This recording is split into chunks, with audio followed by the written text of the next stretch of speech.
Fantastic. So like the other things will be, when it's all done, I'll post it on YouTube and it'll be up there. So welcome. I hear it's going to be a little warm in Sacramento today.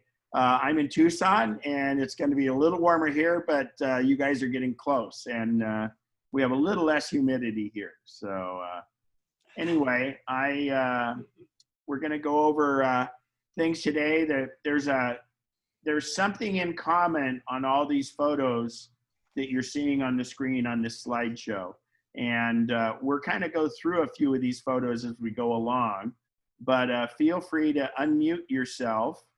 And actually, let me see if I can see a raise hand thing. So yeah, if you have a guest, so I'm going to tell you on the Mac how to raise your hand to ask questions. And then I'm going to tell you how to do it on an iOS device. So first on a Mac, if you go down to the lower bar on the Zoom and it says participants, in the participants screen, you can raise hand unless you're a co-host. Co-hosts cannot raise their hand, but you would raise your hand there and I would see it. And then I would say, go ahead. And then I implore my co-host to do me a favor. If I don't see it, interject that someone has their hand up, because this is going to be totally interactive today.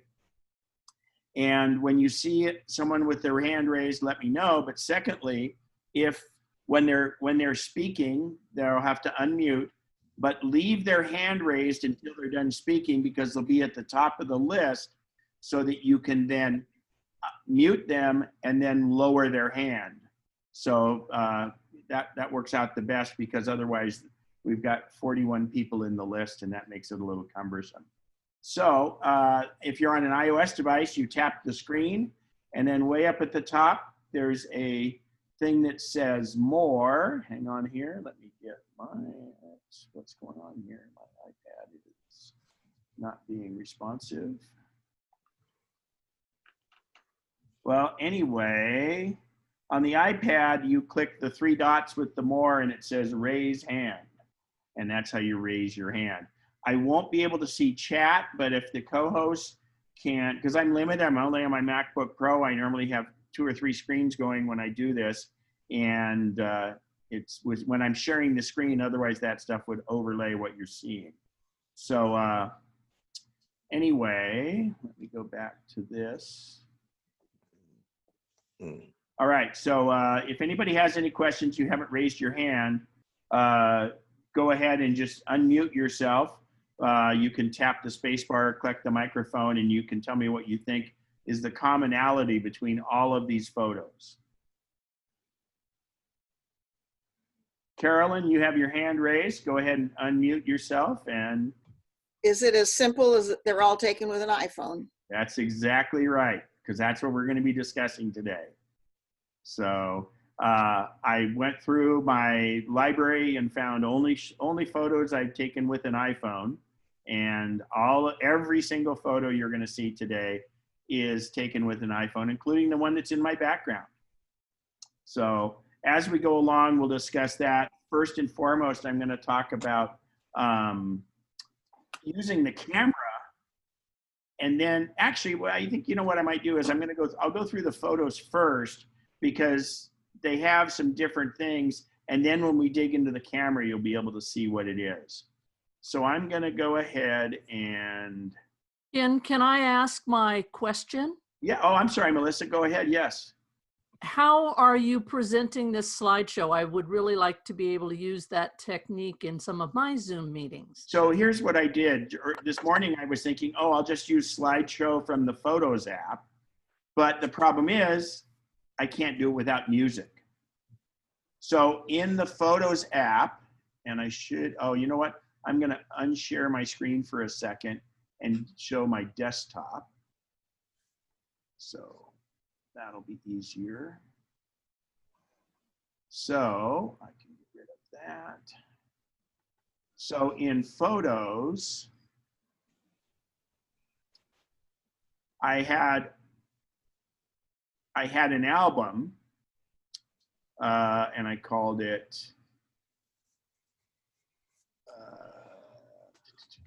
iPhone Photos Class. I'm, kind of seems what it is. But if I want to just show this as a slideshow, the music starts. And then I've got to speak over it and everything else.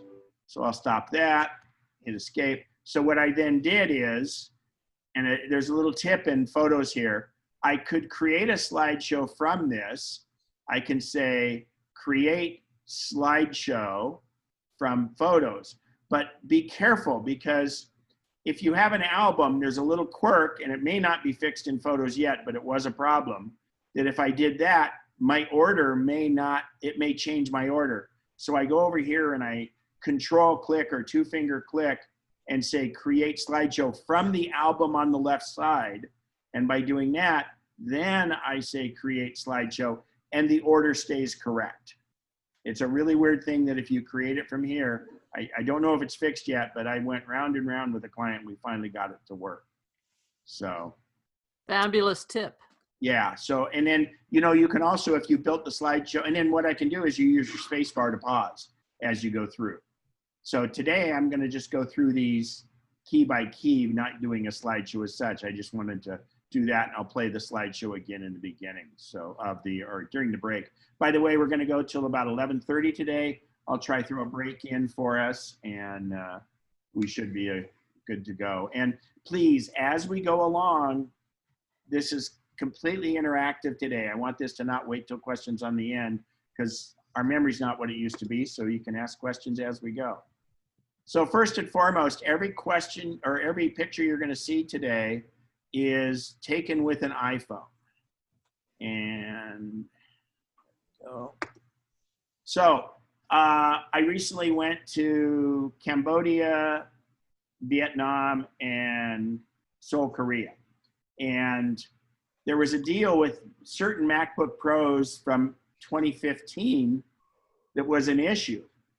So I'm in line trying to go from Angkor Wat or from Siem Reap to Vietnam, and I look at this screen up there. This is at the ticket check-in counter, and it says 15-inch MacBook Pro mid-2015 to 2017. Well, I have a 2016 Mac, which was not affected by this very minor battery issue that Apple had. But I looked at this, and I'm in line, and all of a sudden, the second slide said this. And I'm like, oh my God, this isn't gonna work for me. So I probably felt and had the look of a drug smuggler, because I have my Mac with me. So I didn't even take it out of my bag as they went through. And luckily I got on. So I immediately decided that my MacBook Pro, because if I go to About This Mac, it'll say 2016. Well, I did a little bit of creative work here. Oh, why is it not advancing? Okay, we're gonna do this a little differently.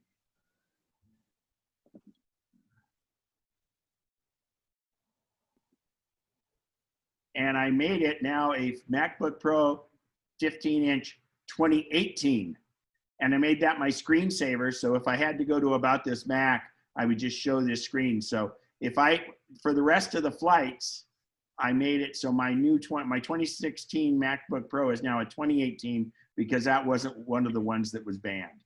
So just kind of weird. And I never did get checked, luckily. So the best things in life are the people you love, the places you've seen, and the memories we've all taken along. And to me, I say photography is my excuse to travel. And it really does make me get out there, and just pulling out some of the shots for today just really just brings all that back. So it's been said many times before, but what's the best camera in the world? When you have it with you. And you almost always have your iPhone with you. So, and I just don't know why this is doing this. There we go. So this is a picture from my backyard. The only thing here is, look, I have an app, and we're going to talk about an app that tells me when sunrise and sunset is. There's the golden hour, the hour after sunrise and the hour before sunset, when it's best time to shoot. So have your phone ready. Oh, I should have brought up, I don't have this photo, but I was out there taking just 3 weeks ago, I was shooting from this spot in my backyard, and I turned around and there was a red fox 6 feet from me. I'll try to pull that one up for you later when I log into my phone. And this is another sunset from my backyard. Mesa Arch, we got up at 3 in the morning to get there before sunrise. I took a lot of these shots with my regular camera, but I always have my iPhone camera as a backup. Hold on, Ken. Go ahead. Would you move your little cursor arrow out of the middle of the picture? Okay. Hey, I like that better. Yeah, it may not advance now. We'll see. It does. So this is Arches National Park. And the one thing here is this is a tough lighting situation, and the iPhone handles lighting incredible. It's just amazing. Panorama view. So actually this is another tough lighting situation. And yes, I took photos with my long lens, and this is in Jackson Hole. This is Jackson Lake. So this is the backside of the Tetons. We were on a trip to on the eclipse, and this is where we actually shot the eclipse from. You know, your camera does everything. Here was our 33rd anniversary of the club in 2017. The great cake that we had, got a photo of it. Just always remember that you have your iPhone with you. Steve Jobs Theater. This is before a shareholders meeting. This is an incredible place. And this is a panorama. And you look at the beautiful wide angle and the effect of this. And again, it's an iPhone photo. I should delete that person in the background there, and we'll show you later how to do it. Tim Cook on stage, again, another tough lighting situation. Again, backyard, I hate that. It's just so easy to do. This was hail in Sacramento. I mean, remember when we had that hailstorm? From my car, I just pulled my phone out. Yes, my car was driving itself, so it was okay. I happened to be visiting someone, and I came out from their house, and I look out and I see this wonderful sunset. Just be ready to capture these things. It's, you know, it doesn't cost a cent. I, as a photographer years ago, I used to always worry about how much my film cost, how much processing cost, and all that. And realistically, it's free. So it has changed me a little bit. I find I don't compose the photos and take as much time as I used to. I just take 3 or 4 of the same shot, which is crazy. I really need to go in and compose the photos more. And we're going to talk about how you can compose those. Here's a different shot. This is up near my house. This is up on an overlook. And look at how well it handles the lighting and how well it handles this. Again, these are iPhone photos, every single one of these. Oh, I didn't even know. Oh no, I thought it was birds in the left. It's one of the other bits. So again, dramatic colors. I've actually enhanced this slightly with, it's called affinity haze removal, and that takes away a lot of the haze and does that, but the photo is pretty much unaltered at this point. Going along the coast, we happened to pull over at a spot. We were going way up to the redwoods up in Humboldt, and all of a sudden the road, there'd been a slide, and it was reduced to one-way controlled traffic for a small area. Well, thank goodness, look at this. It was the sunset happening at that time over the clouds, over the ocean. And I almost didn't even have time to get the big cameras out or anything. We had them with us, but it's just the iPhone photo. It just works every single time. Ken, Panorama. I encourage panoramas. They really are dramatic, and it's amazing how well it stitches this together. Because again, it's a tough lighting situation. You kind of have a little darker on the right, a little brighter on the left, and a little brighter on the right. But it handles it, and a panorama gives you just different views, and I'm going to point out a couple in a second here. Now, this is a vertical panorama in the very tall redwoods. The redwoods are so tall, you can't really capture them with a regular camera. So you do a panorama going up and down. I did the same thing in Arches National Park years ago. I didn't pull that one in, but I, in fact, did an overhead of the arch. So panorama from the phone or in the iPhone, the regular panorama app can do 270 degrees. There's another app I'll talk about called Pano 360 that does a full 360-degree panorama. So again, redwoods, tough lighting situation, but it worked really, really well. Ken, can you pause a minute? Will you tell us what your favorite format for shooting photos? I mean, Apple's new compressed format, I do or not use the compressed format. I didn't hear that. I do not use the compressed format, the HEIC. And Bob or Al could probably chime in a little bit what their feelings are on that. I just thought it was a compatibility issue, and I have plenty of room on my phone. I may have to go to that at some point. Al, what's your feeling on that? Well, I agree with you. It's I think I shoot the bulk of mine in JPEG. The resolution's fine. You know, if you got plenty of room, you know, and file size is not an issue, you know, I just shoot with the standard JPEG. It's fine. And JPEG is still 8-bit.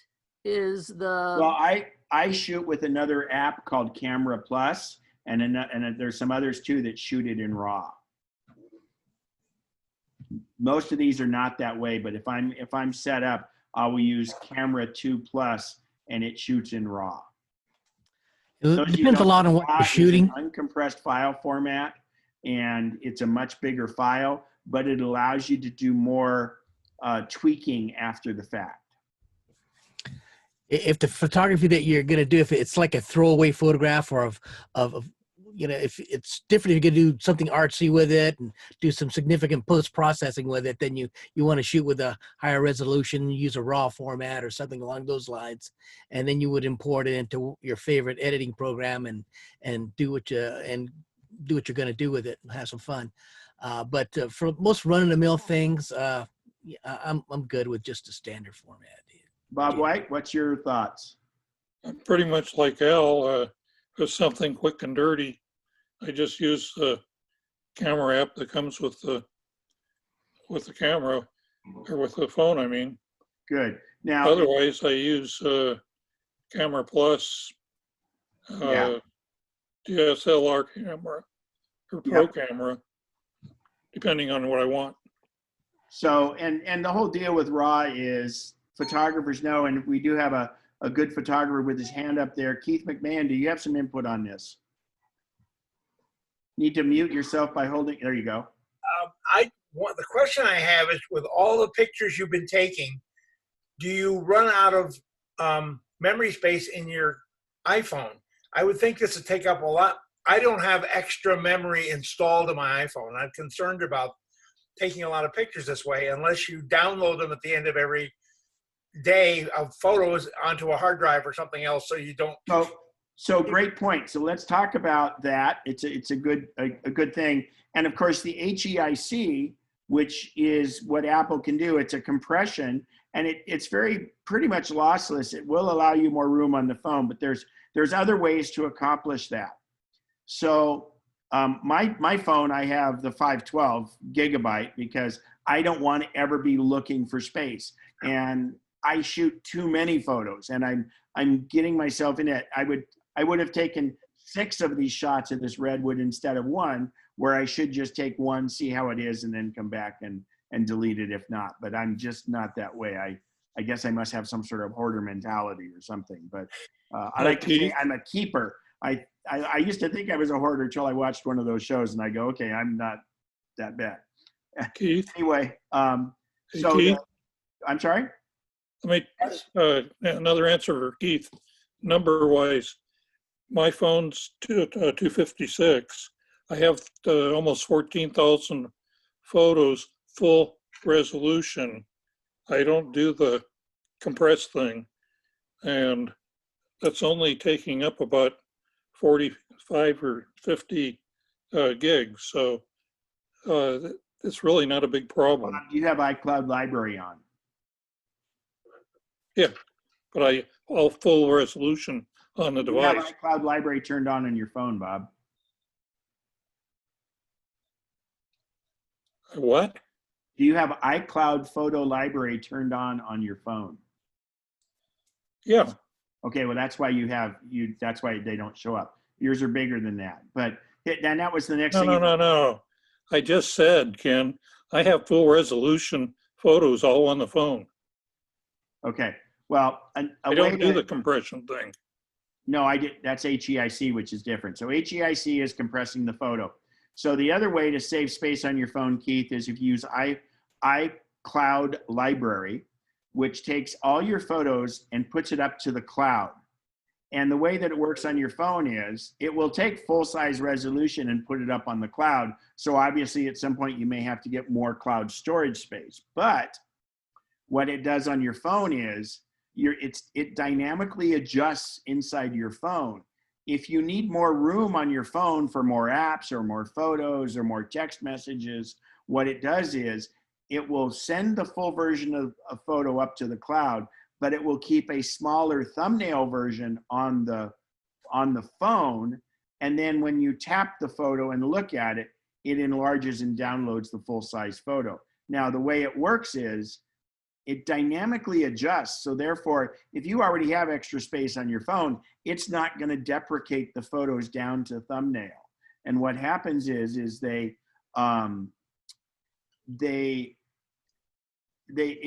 it gives you room when you need it, but otherwise it'll keep your most recent, it'll keep your favorites, and as many of the other photos as possible in full size resolution on your phone. And You misunderstood me. okay, well, Do not have that on. I'm sorry.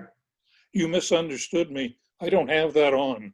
Okay, but you said you did, and that's why I said it. No, I did not. Okay, well, anyway, so the iCloud library is the way to save space on your phone and everything goes up. But here's a huge warning if you have iCloud library on in your phone. I like to pull it away from photos, and let's think how contacts works to just kind of set the stage with that. And nobody, please don't go turn it on right now because it'll load up your internet and all kinds of speed and everything else. If you don't have it on, leave it off. If you do have it on, leave it on for right now. But let's talk about the ramifications. So the best part is it syncs with all your devices, and you can see your photos on your Mac, you can see your photos on iPad, etc., if they're using iCloud Library. But just like contacts, let's think about the process of contacts. When you create a new contact, it goes up to the cloud and then goes to all your devices. Well, once it goes to all your devices, let's say all of a sudden you decide to change someone's phone number in contacts on your Mac. It changes that phone number everywhere else you have a contact. But what happens if you delete that contact on your iMac? It deletes it everywhere. And that's how Photos works. So what this means is if you have iCloud Library on, everywhere that photo is, if you delete it on any one of those devices, it will delete it on all of those devices. And and it actually goes into a 30-day holding bin called recently deleted. And you can get it back, but in fact, if you've got iCloud Library on, the only time you ever want to delete photos is if you never ever want to see that photo again. And what's changing in the artificial intelligence of photography these days is I used to throw away all my photos that had bad focus. Well, supposedly in the next couple of years, with artificial intelligence, those photos out of focus may be able to be brought back in focus. So think about that a little bit when you're doing the deleting. So, and it, you know, and having the photos in the cloud is great, but if you have a huge photo library, you may not want to have them all up there. I put the majority of my photos on the library. You have some other ways to back your photos up too. If you just want to have backups and don't worry about it. You have Google Photos, which is free. It will it'll use your storage space, but it will allow you to save the full version of every photo, but it won't save RAW. The other one is Amazon Photos. If you have an Amazon Prime account, you can have it be another backup of your photos. So I actually allow my photos to go both of those. It just uses a little bandwidth. It doesn't cost me anything, but it's giving me free storage of my photos from my phone if I ever need it. And the other thing you can do, you can sign up for an account like Snapfish or SmugMug or Flickr, and a lot of times they'll have upload availability. So it gives you a chance to do that. So Keith, is your hand still up, or did I answer your question for you? When you say that your photos are full resolution, you're talking JPEG resolution, not raw photos. Is that correct? That's my understanding on iCloud. I have not, I thought it does store the raw, but I'm not 100% on that. If anybody else knows that, they can chime in, please. Okay, thank you. Okay, thank you. And if a co-host could lower that hand, and Bev Lawrence, go ahead. Hi, a question then on what you're talking about. I understand delete if the iPhone cloud library is on. If you delete one, it deletes across. What happens if you turn that off, delete on one device, and then you turn the iCloud library back on? Does it make a mirror across all the devices, or will it stay with it? Could, because it tries to sync your library, but I don't know. I mean, again, with the amount of storage space, and so on something like that, I would just export the photo and save it somewhere else if that was a concern. Okay, good. Thank you. Yep. All right. So let's see here. All right. So I'm out playing golf, and I happened to, and actually I took this photo of this deer, and they didn't even notice on right over here, where's another deer, the ears of a deer right there. So have your phone always ready for you. I'm going to show you how you can quickly access your camera, which makes it so you don't have to unlock it, Face ID, thumbprint, all that. You're going to be able to get to your camera really, really quickly. Once we go into the phone, we'll see that. You know, I was just happening to walk along, and I thought, man, it's near sunset. Great little shot. Now, I'm on a quest to take photographs of all the Apple Mac OS screen desktops, or this is where the photo for the High Sierra operating system was. Obviously, mine wasn't as good because the High Sierra has the little bit of snow on the top and things like that, but this is the exact location, and this is a place called North Lake, just out of Bishop, California. Mono Lake, this got up, hey, and the other thing is, you know, if you want to get good photos, you got to pay the price. You got to get up early. This was just at sunrise at Mono Lake.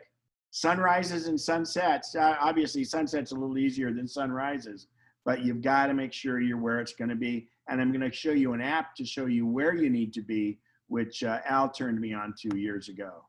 So you've got to, you know, keep it there. It's a bunch of friends I'm skiing with said, let's have a photo, and just pop out the phone. In fact, what I do when I'm skiing, and actually when I travel most of the time, my phone is in my chest pocket, and I can pull it out, and I actually have it on a lanyard on the neck gaiter I have, so I don't have to worry about dropping my phone when I'm on a chairlift, or if I'm photographing a waterfall or a lake or something like that. I have a great lanyard and a little clip that the phone just clicks in, and it's a piece of cake. I don't have to change cases or anything. But you just never know when you want to take a good photo. Here's a dramatic panorama again. This is on top of a hill. I think this might have been Sun Valley. No, this is actually at Whistler, I think. But, you know, and I wanted to point out here how well it handles this challenging light situation. So I'm doing a 270-degree panorama from left to right, and the sun's right in the middle. And that's incredible that the phone can handle that light situation and make this great photo. And this is virtually untouched. Questions in chat. I'm sorry? A couple of questions for you in chat. Okay, if you don't mind reading them for me. One is there a way to save photos from a iPhone 5S directly to a memory stick or thumb drive without going through the cloud? The person that asked that question, I think your best way to do that is you could plug that into your computer and save it to photos in your computer. There are memory sticks out there that do that, but I find you don't want to depend on a memory stick because it's volatile memory. The person that asked that question, go ahead and unmute yourself, and if that. Barbara Moore. Okay. And Bev, did we finish your question, Bev? Because you're. Yes. Okay, Yes. if a co-host could lower Bev's hand and turn them. I lowered my own hand, I thought. It shows. It's okay. Bob, other question? Oh, from Cynthia Nicholson, wants to know what brand of lanyard you have.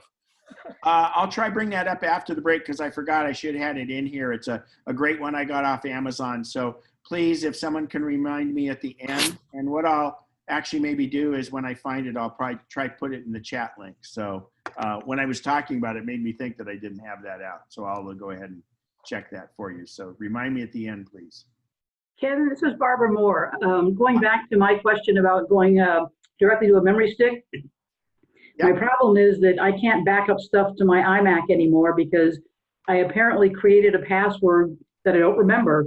So now when I try to back up, it says, tell me your password. And I don't know the password, so I can't back up anymore to the iMac. So I thought, well, maybe I could just When put you them say into a backup, you mean UBS. phone backup to it. No, what you can actually do is when you plug the phone in, Yeah. fire up the Photos app, you'll then be able to import the photos. You're trying to back up your entire camera, your entire phone to the computer.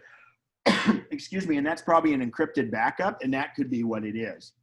So just plug the phone in and then open the Photos app? Yeah, in fact, just so everybody knows, let's say you go out on, you're going out and you go with another friend for all day, and you both have photos of the day on your phone. You can always plug your phone into someone else's computer. You don't want it to back up to iTunes, but in fact, it just treats it like a little memory stick, and you're able to bring those photos into Photos on the other person's computer. You'll have to make sure that it's, security wise, it'll do it. But yeah, just bring them in. Any phone can bring it into any Photos app. Can you do that with a document too, or just with the photos? MacNexus. A picture of a They document. postponed it from last week because it was Okay. supposed to fly. Thanks. Okay, you bet. Any others, Bob? No, Great, thank you're you. caught up. So this is an example. So I always have a tripod with me, or actually, I think in this case, I had a friend that I took a picture of him, and this is when Al and Ken Henry and I were all in Yosemite, and we took pictures of each other with our own iPhones. And it's one of my favorite shots not because I'm in it, but it's because it's just a great shot of Yosemite with the snow on it. So, don't be afraid. I'll show you how you can safely hand someone else your phone. I travel a lot. When I travel, I look for people trying to set up to do selfies and stuff. And I offer to take the photo for them because the front camera on the phone is much better than the selfie camera. It's a much, much better camera. And I always joke with the people when they give me their phone, they give me their $1,000 iPhone. I say, oh, thanks, see you later. And they kind of get a little look on their face, but I then take their photo and give them the phone back. But I'll show you how you can, when you can give them your phone and your phone is still not unlocked and they can do photos when I go over the phone. And here's some photo of some people taking photos. There's Ken and Al on our trip to Yosemite, February a year and a half ago. And this is the Horsetail Falls, which is the natural firefall, they call it. And this was just while I was setting up. Obviously, the long lens of my big camera works best in this situation. There's another one. This was just really nice. The snow was blowing across. When I set up my cameras on my tripod, I have a mount for my iPhone, and I always have my iPhone there also because you can capture the crowd. You can do lots of different things. And I'll tell you, it's very hard to take a bad shot with an iPhone. It's really easy to take a bad shot with a full-size camera. And I'll tell you why that's so important, because this was February 22nd of 2014. I was in Yosemite. I had my camera rig set up, And this natural firefall didn't look like it was going to happen because it was all socked in with snow. In fact, when I was setting up my tripod, it was, I had to put an umbrella up. It was just amazing, the snow and everything. And it looked like it didn't happen. It wasn't going to happen. Well, this event only lasts about 10 minutes. Well, about 5 minutes into the event, there's nothing happened. And then all of a sudden, it starts to clear up and you can see the clouds from that. But what the deal was here is my big Canon camera was zoomed in on the waterfall and the little white snow above it. And I couldn't zoom it out any farther. I was just focused on that little waterfall because that's where everything was happening. Thank goodness I had my iPhone with me because I was able to capture everything else that was going around it.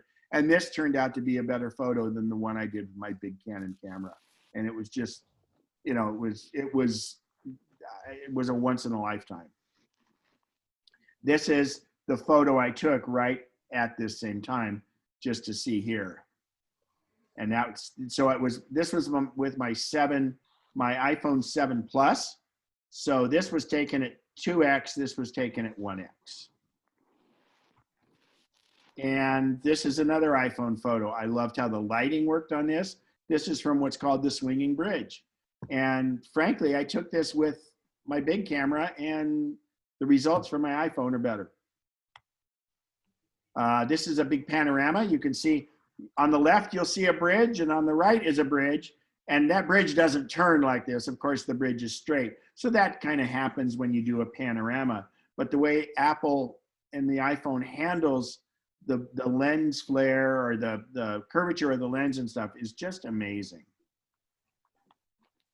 Here's that same bridge. So this is a straight shot of the bridge, and then here's a panorama looking down the bridge.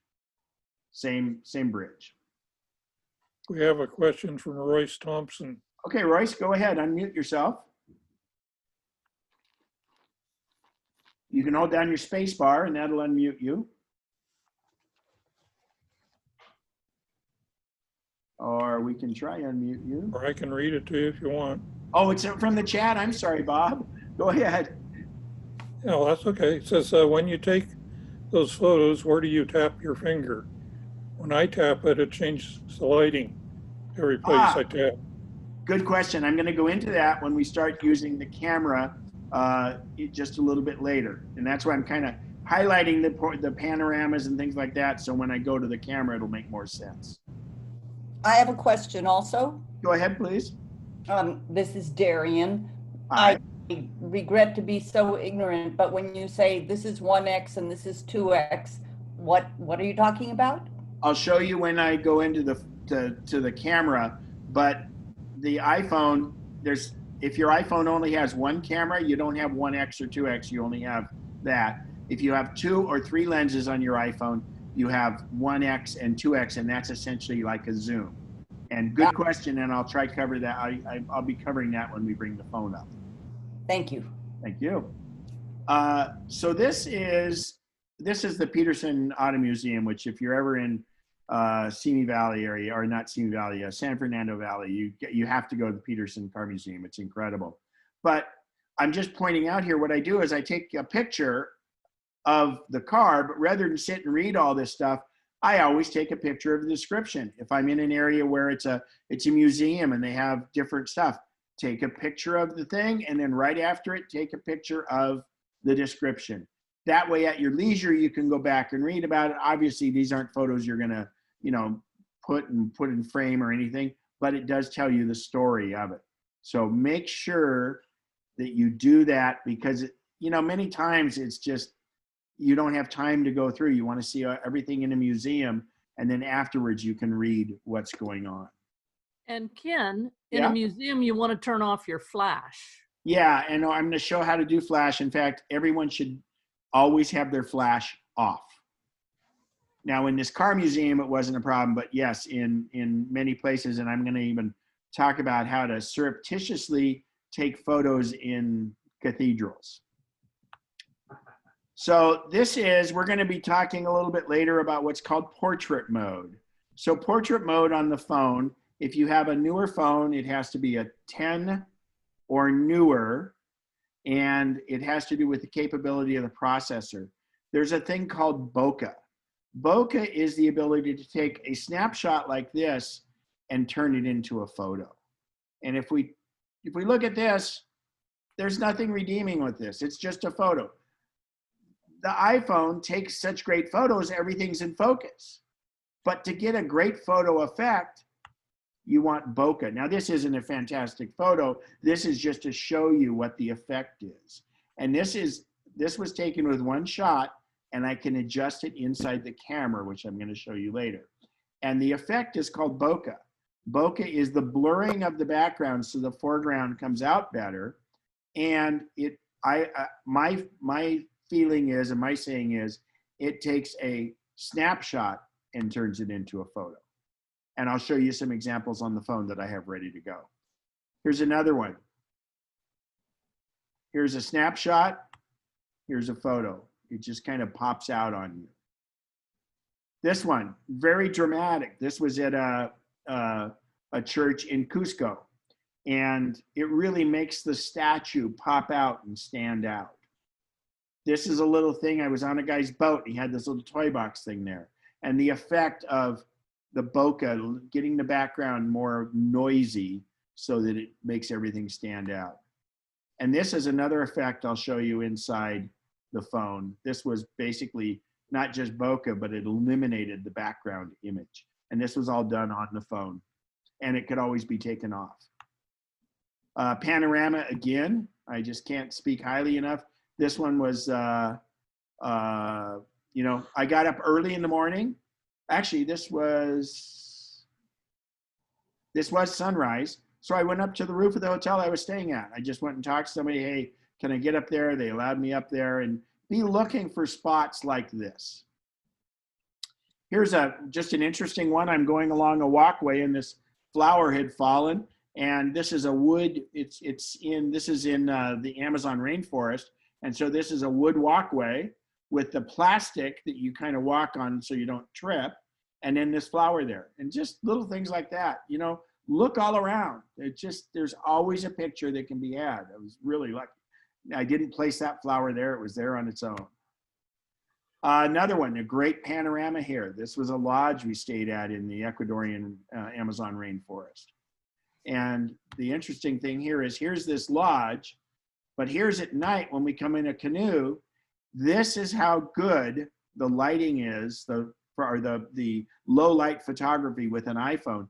This is the reflection in the water at the bottom versus the actual thing at the top. And in most cameras, that light would be just overbearing.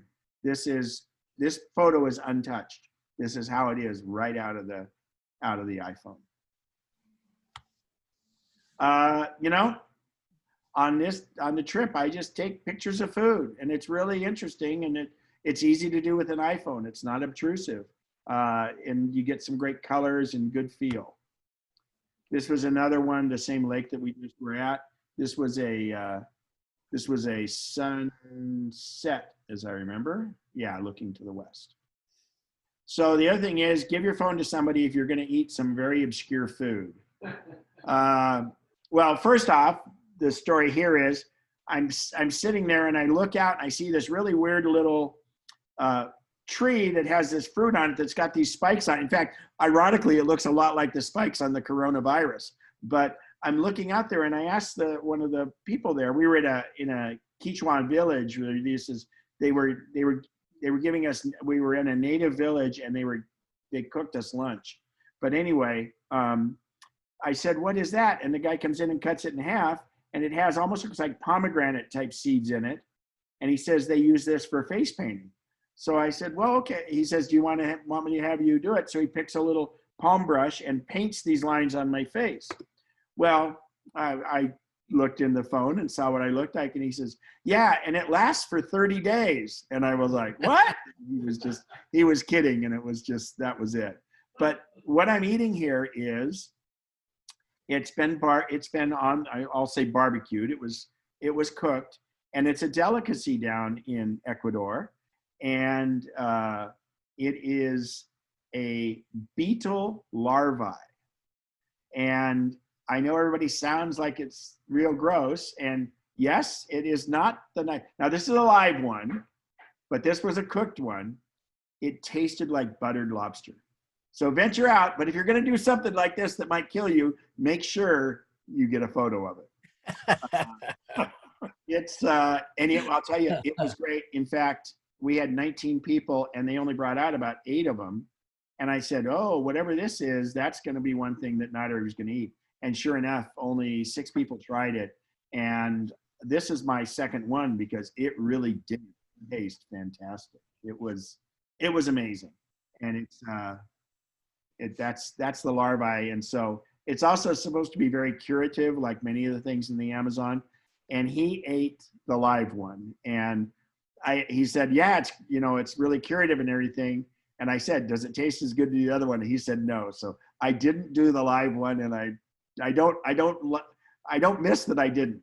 So, and this is just another kind of wide angle shot. Just go anywhere. This was up in a kind of, it was a bar that was a treehouse basically. Just look around everywhere and you're always going to find tons of shots. Now this photo, I wasn't supposed to take. What you do is, if you have an Apple Watch, I'm going to show you how you can use your Apple Watch to take photos with your phone in your pocket and in places where you're not supposed to have cameras. And then we got invaded in this square in this neat building. It is a Spanish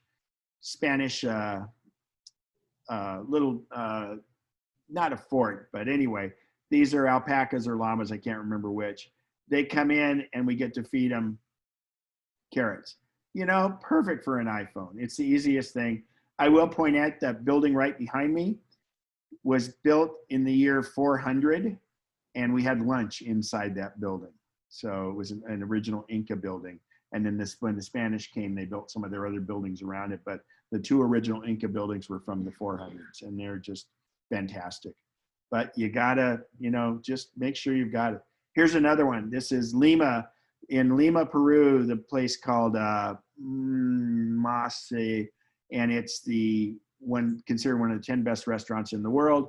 And this is like a total foodie place, and I don't know much of a foodie, but look at the presentation of this. And it was, gosh, I think it was 12 courses of stuff like this. Just in the countryside, going along, and we see this wonderful Peruvian woman in garb with her llama that's all dressed up. Just be ready. We just pulled over on the side of the road, and boom, it was like that. And then this is just priceless. These little kids, I love her that she's got, Western saying on her shirt, and this is just in a neat little Peruvian village. And we were really lucky because it was around Mother's Day. It was 2 days before day before Mother's Day, and they had a big festival in the town square, and we didn't know what was going on and found it. And then of course, Machu Picchu. Now, I point this out because it was a little moist, and when the first two of the days was some rain and moisture. Well, if you have an iPhone 7 or newer, your phone is virtually waterproof. I do keep it in a case if it's in a real wet situation, but in a rainy situation, you don't want to haul out your big camera because it's really might be water resistant, but it's just really not good for it.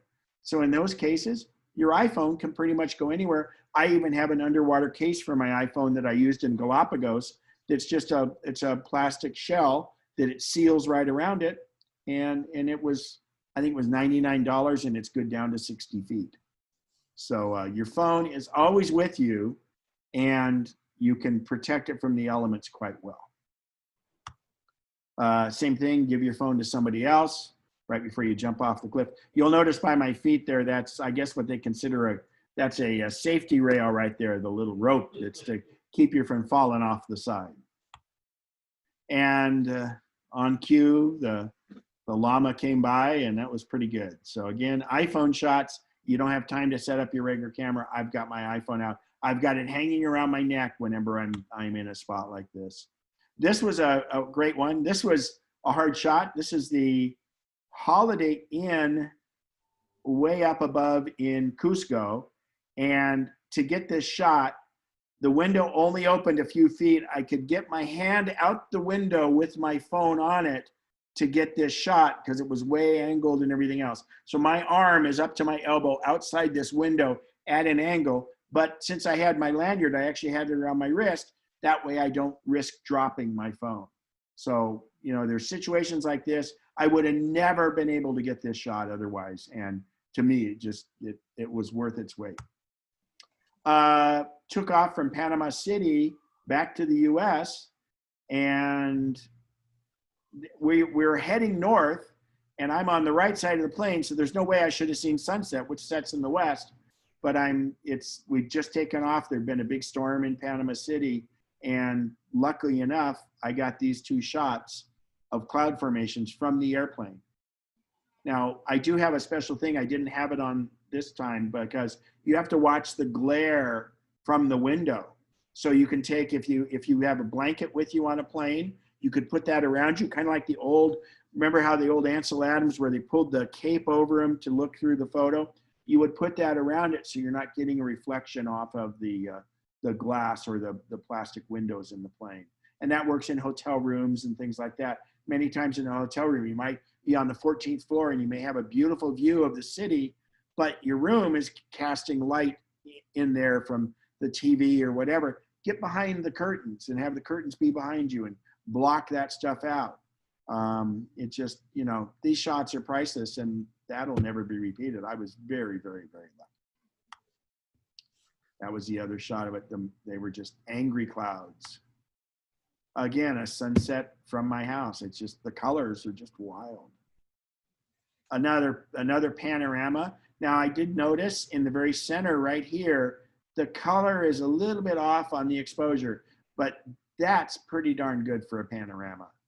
And it is a little bit hazy there. Obviously, if I wanted to spend some time, I could probably touch that up and make it better, but that's a real challenging shot. So that's, of course, going up to, it's up in Alaska for the glaciers. And then just colors. The color rendition on the iPhone is nothing can touch it. This is Bouchard Garden up north of Vancouver. So I had a Costco hearing test. I know I'm going to lose this paper or whatever. I always take a photo of it. I have a photo of my passport, my driver's license. I have a photo of my eye prescription. I always have that stuff. And take pictures. You can always delete them, but that way I have it permanently in my records. So if I need to go back to this, because it's recommended you check your hearing every 1 or 2 years, so I can compare it to this at another time. Any guesses what this is? Anybody can guess. Unmute yourself or raise your hand or do it. Or just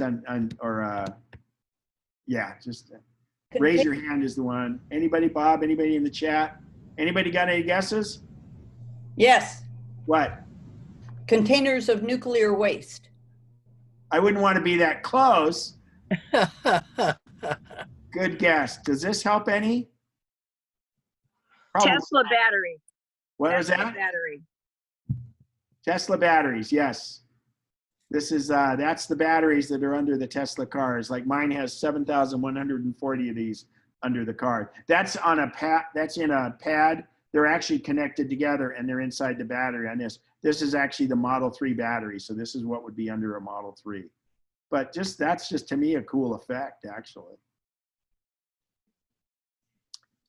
Speaking of new cars, you know, you just, everywhere you are, try getting a good position and, you know, yeah, you got a crowd behind it and everything, but you just capture this for memories. And then what I do is, so this had a number on it, D-01. This was at the Pebble Beach concourse, and there's a little flyer that tells you with that number what the actual car is. So I took a photo of the program, so to speak, and I actually had the program, but I took photos of it so I could go back and see what these cars were. So again, there's just so many great opportunities. So this is around Glacier National Park, and I happened to see these rocks on the side of the road they were the rocks that made the wall, that were essentially the guardrail. And I looked down, I'm like, oh my gosh, look at that beautiful pattern.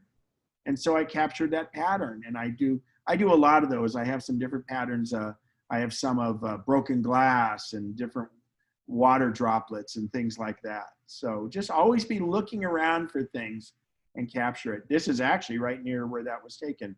This is the road to the sun. And this was just kind of an awesome shot. And it is a panorama. And this one's kind of funny. I didn't see this till I was doing it. So we're out, this is in Glacier National Park. And I happened to take a panorama that's the exact same as this billboard. But the best part here is I can see which mountain is what by using the billboard. And I took a photo of it. This one, I just love the reflection. This was in Kananaskis, which is south of Banff.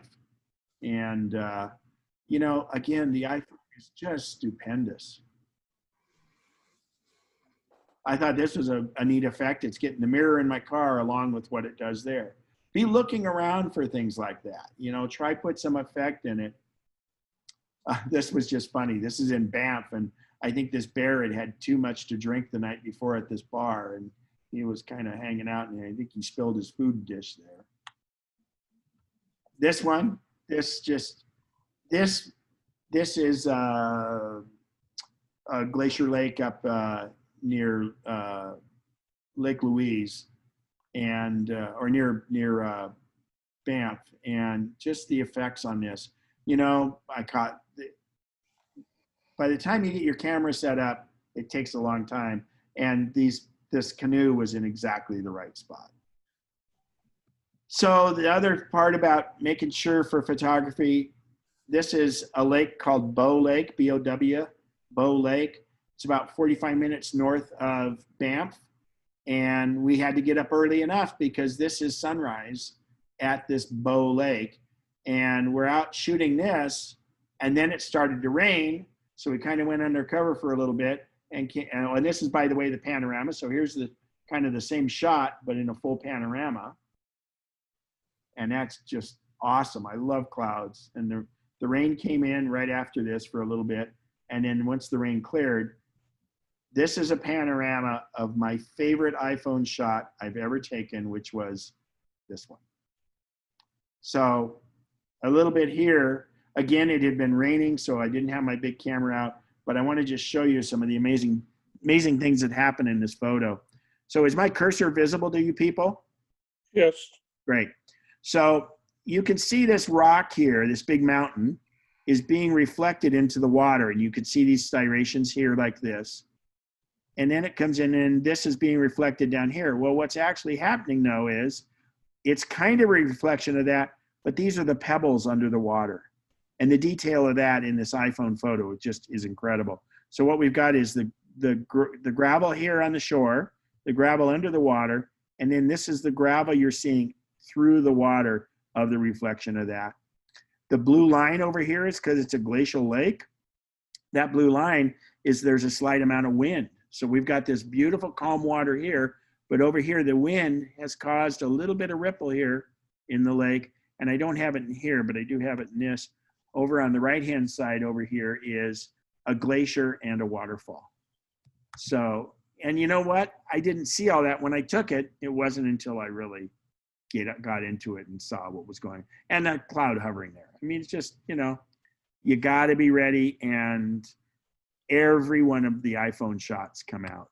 The other camera's out the way. It's just a reflection in the same area. Be ready, look at your spot for reflections. You can kind of see the clouds here, but just the different colorings there. We all know Pete Losey. This was at his wedding, or his reception, excuse me. And we got, this one was kind of cool. The tree looked like it was kind of a heart and got them through it. Just look for different things like that. Obviously, it's not perfect. I'd love to this to not be a dead leaf right there, but hey, I'm not going to fake it up and change things. So in my quest for other wallpapers, this was the Sierra wallpaper. After Yosemite, we had Sierra, and then we had High Sierra. So you saw North Lake. This is at what's called Whitney Portal. It's east of Lone Pine, and this is Lone Pine Peak, which is from the Sierra Mac OS, and you already saw Yosemite, obviously. And this is actually, so there was a girl that was hiking around with a phone, and she was just going to take a shot of this, and she was kind of going to do a selfie there. And I said, hey, do you mind if I take a photo of you, will you take one of me?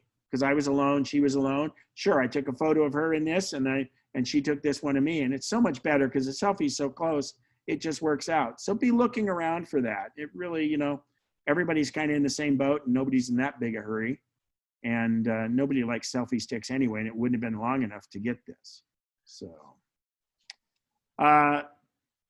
with my travels, after Machu Picchu, number 2 on my bucket list was Angkor Wat in Cambodia and Siem Reap.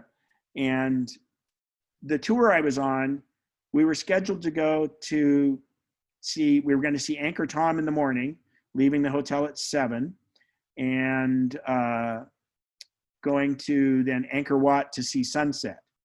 Well, I get up early, and I was up at about 3:30 in the morning, and I started looking around, and I looked at the photo app, and I said, or where the location was, I go, gosh, we don't have to leave the hotel till 7. I went and got a tuk-tuk at 5, and they opened Angkor Wat, the grounds of Angkor Wat opened at 5 a.m. So I was there right when they opened. The tuk-tuk driver's waiting for me. I go in, I get sunrise at Angkor Wat, which nobody else in my group had, because I just got up early and went and did it. I got back to the hotel, had a quick buffet breakfast, and I was on the bus at 7, and I'd already had pictures of Angkor Wat with sunrise. And I'll tell you, think about that. Think about what other things you can do whenever you're taking photography or photographs, and see, you know, there's tons of opportunities for different things. Then we have Angkor Wat as it was at sunset. And it was nice lighting and everything, but it sure didn't hold a candle to that. So can you travel to some pretty exotic places where I imagine there are probably pickpockets and thieves? Do you back up your photos on your iPhone while you're in these exotic places? Or if somebody walks off with your phone, you've lost everything?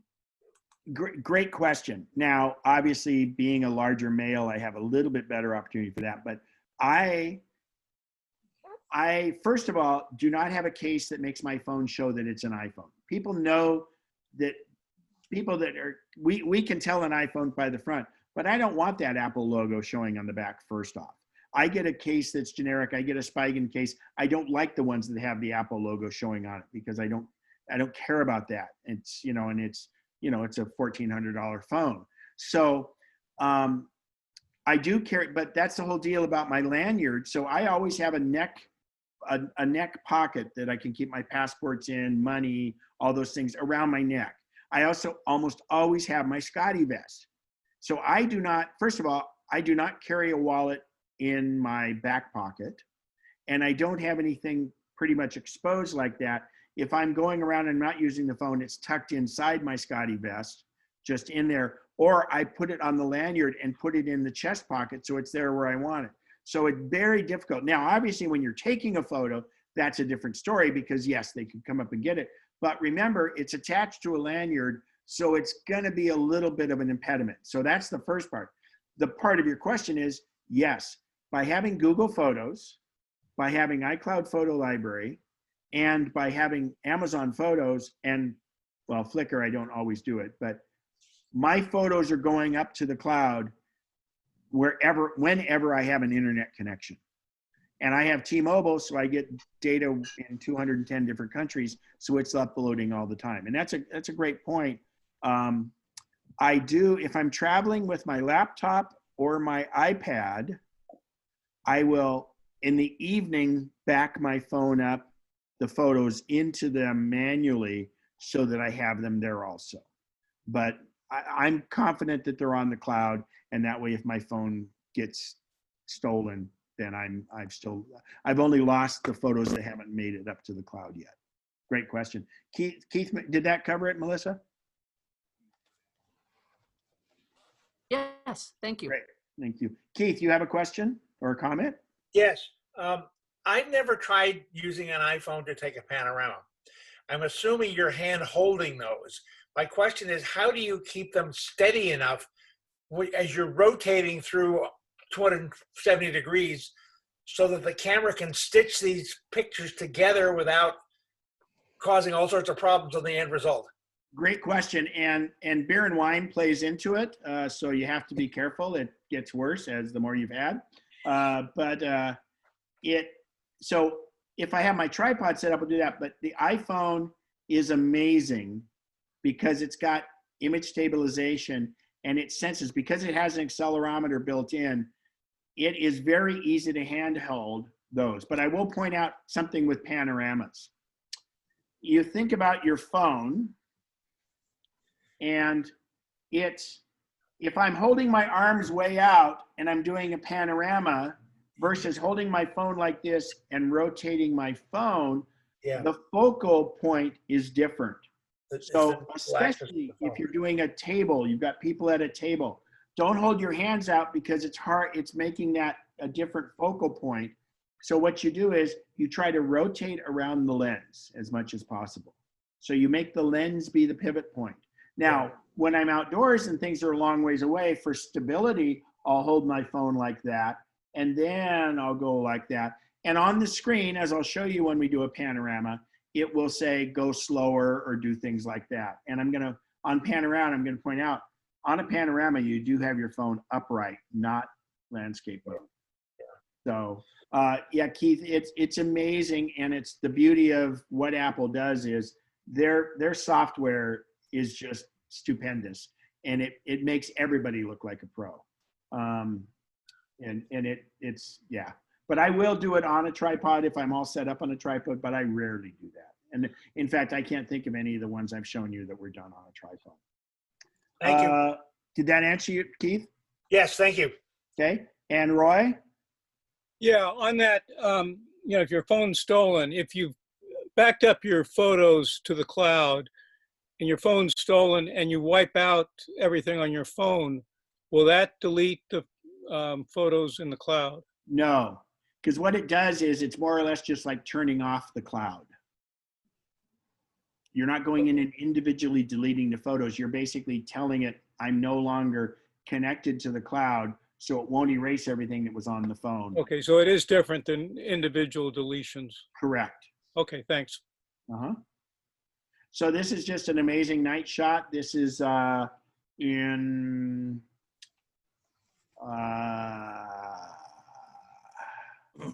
Vietnam.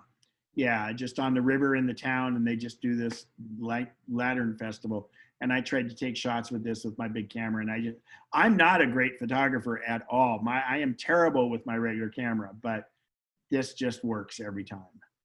This is a close-up on my iPhone. I mean, it doesn't get much better than that.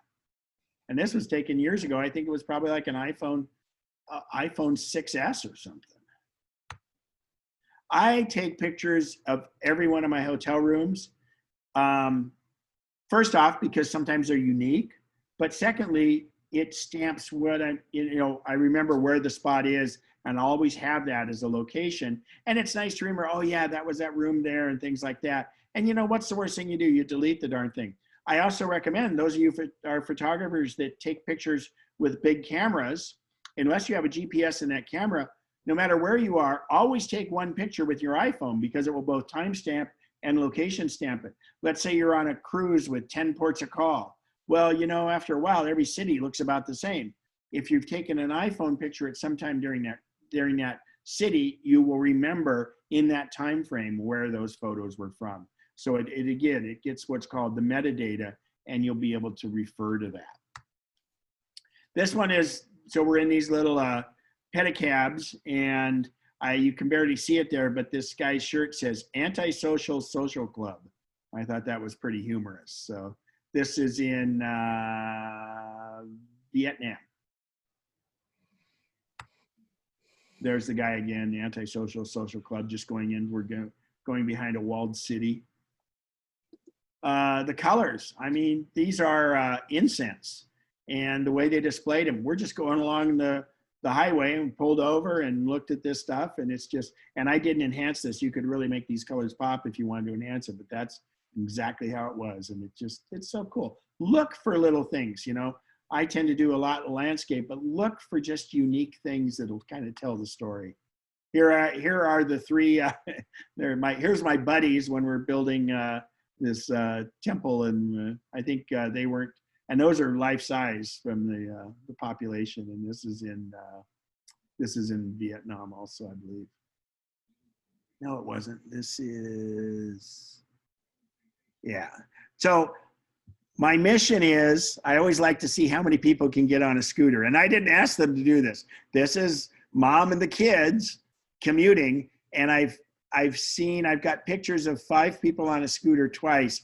I have not found 6 on a scooter yet, but that'll be the holy grail for me when I find 6 people on a scooter. So I'm always on a mission for that. And then this is in Korea. This is just and actually the lighting and everything else.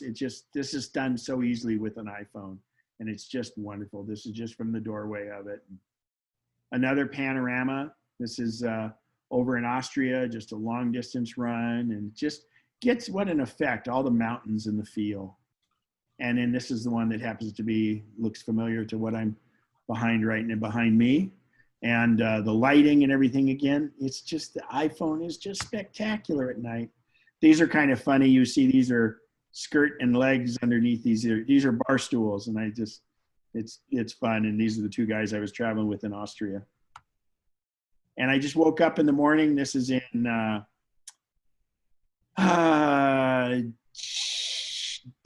Jackson Hole, Wyoming. I go out to my car to put my suitcase in my car, and I look at this beautiful sunrise. Just luck, you know, just total luck. Sun Valley, we went to dinner, went a sleigh ride to dinner. This is just a beautiful sunset that happened while we were at this chalet for dinner. And this was recently. This was over by Woodland, called Muller Ranch, and you don't get the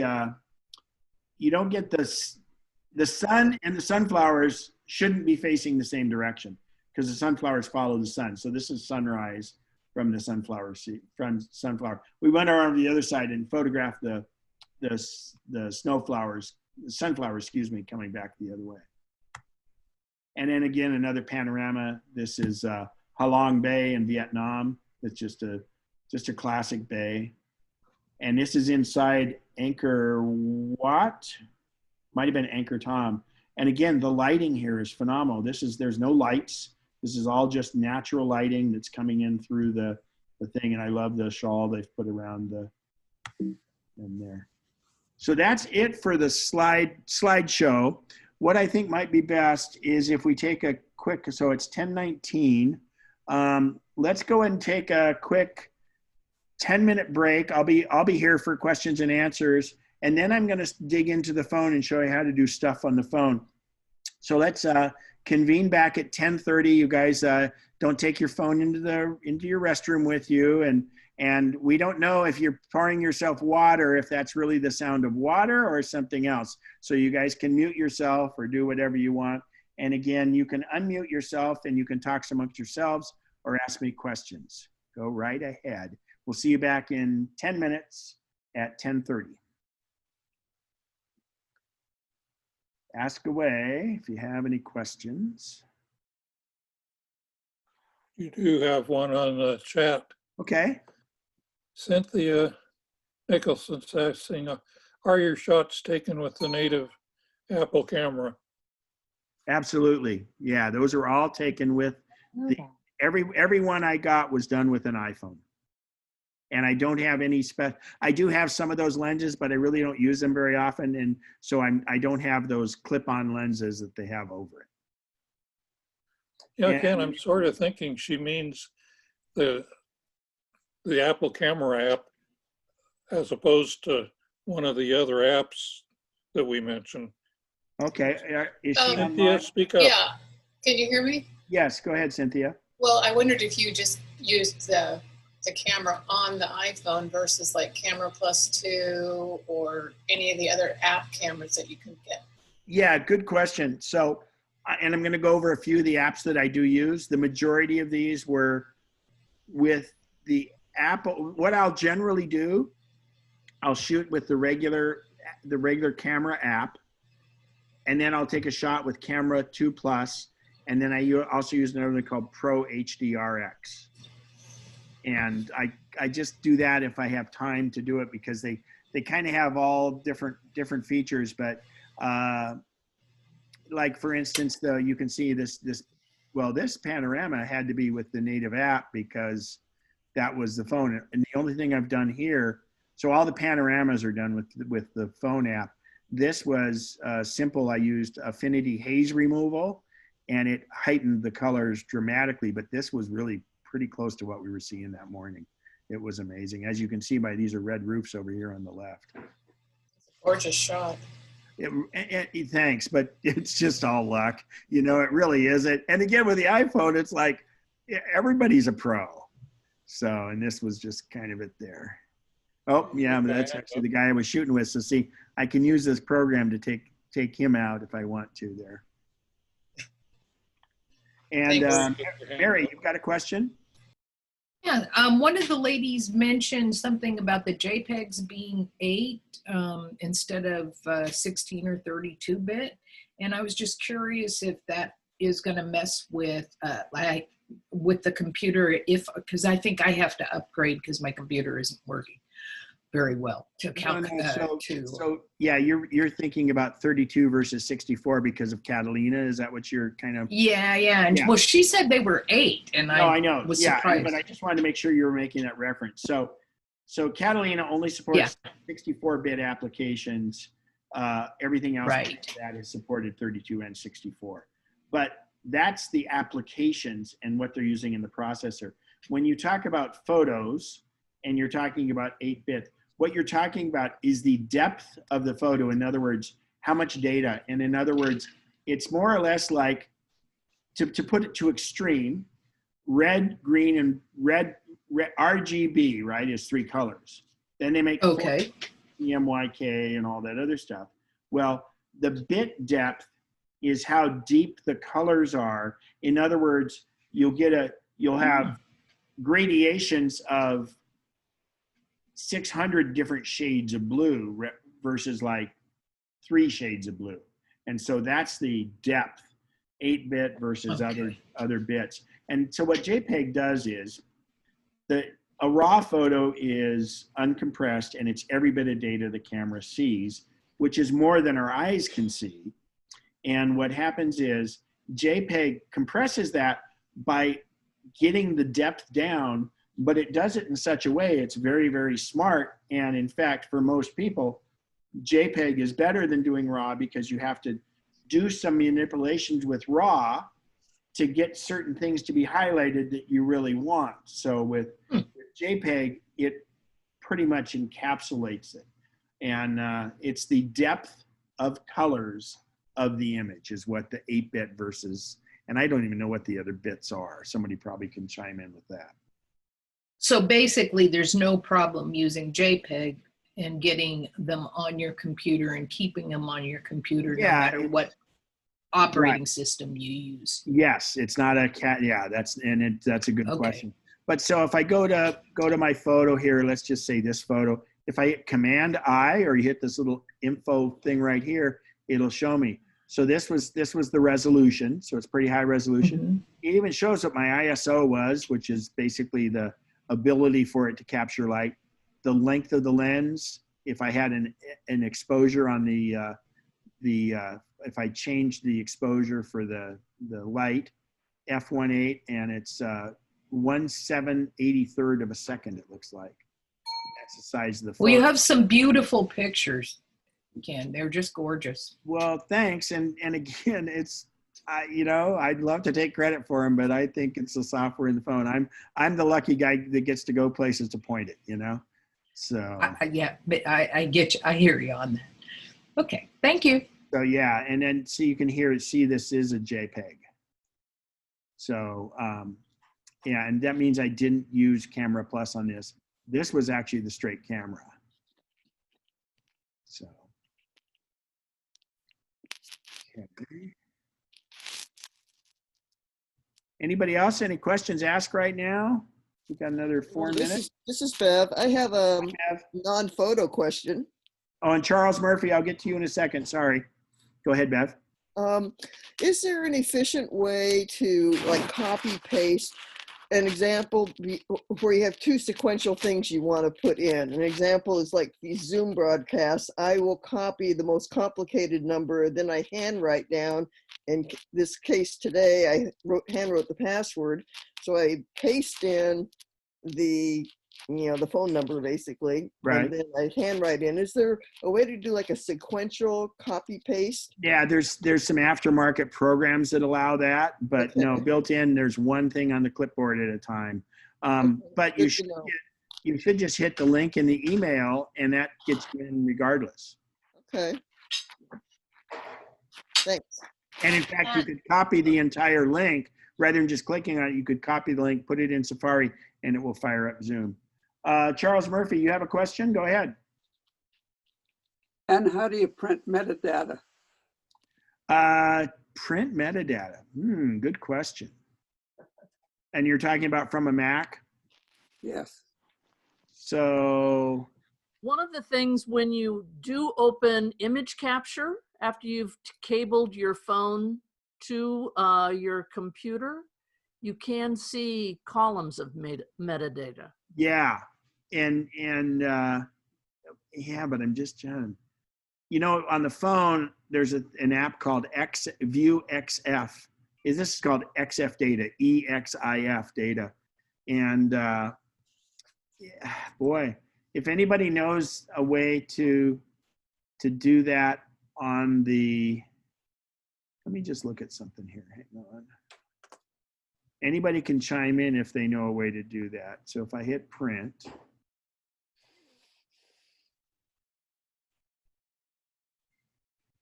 No, I don't know of that. I would imagine there's some aftermarket app because that's really advantageous to photographers. So I don't know offhand if nobody else does. Keith, Okay. you can chime in if you know one. If You not, can screen capture it. yeah, you can do a screen capture, obviously. Yeah. Go to what? Oh, you just do a screen capture command. Okay, yes. Okay, let's see here. Keith McMahon, you have a question or comment? I have a question. The photo you took of the Mesa Arch in Utah at dark 30 in the morning, how many other people were there at that time? When I was there, there must have been 30 or 40 people there. Well, it's funny. We got up at Moab around 3 in the morning. I think we left Moab at 3:30 or 3:45, somewhere in there. We got there and we see another car in the parking lot. And we're like, crap. So there's only one other car because we got there early enough. So we got over there and there's 2 trails in. And in fact, I think we took the little longer trail because these people beat us. But the best part was they were Australian, and it was a husband and wife, and they had picked out the on both ends. They basically set up tripods on both ends of the good view, and they had that staked out. So they let us know exactly where we needed to be and stuff, and we collaborated with them, and then other people showed up. But we were there very early. We had headlamps on, and and we were lucky because actually we had clouds going and the sun we didn't get the early part of the sunrise, but it was quite good. And I have better shots with my regular camera than this. I was too busy shooting with the regular camera to do iPhone shots, but again, this was all iPhone shots and I just wanted to show that. But yeah, it can be a bloodbath in there, and then people go forward and like take a selfie and everybody yells at them. And the other thing is when you're setting up at dark 30, you have a headlamp to hike in, but what you do for everybody else, because you're taking photos still when it's dark in the morning, everybody says, okay, headlamps off, or if you have a red light, that'll work sometimes. So all the photographers have to kind of coordinate so you're not making a light on the subject that is going to mess up someone's photo. Bev, you have a question? And can I get a co-host to lower the mute and lower both Keith and Charles's hand, please? No, you already answered it. I guess you can't self-lower your hand. No problem. Cheryl Souza, go right ahead. Hey, good morning, everybody. Ken, is there a way that we could minimize our screen during this workshop so I could say, So you can be distracted and do other things like check your mail? yeah, I want to unplug my iPad from my computer safely, and I can't do it because I have the Zoom screen captures all the real estate. Well, that shouldn't affect your are you looking at Zoom on your iPad or your computer? On my computer, but I Yeah. have my So if iPad. you go up into the upper left corner and hit the green dot right there, that should reduce it to a smaller screen size, but you should be able to unplug your iPad, no problem. Oh, that's not safe though, when you do it that way. No, I What do you mean can't. it's not safe? Well, you're supposed to go to iTunes to unplug, or Finder. You're supposed to go to Finder. You're completely fine. Okay. Any other questions? All right, I will be back in 30 seconds. Oh.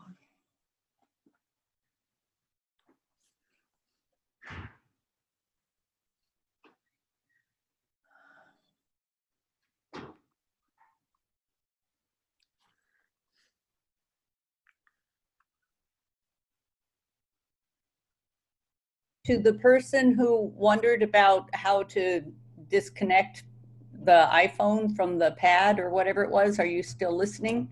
I am, and yes, I was able to minimize my Zoom screen so I can go to Finder and toggle it so that I can safely unplug it. And you can also do Command Tab and navigate around from program to program without doing anything bad to your Zoom. Oh, okay. Command Tab. Thank you very much. Does that work for you? It will. Thank you. Okay.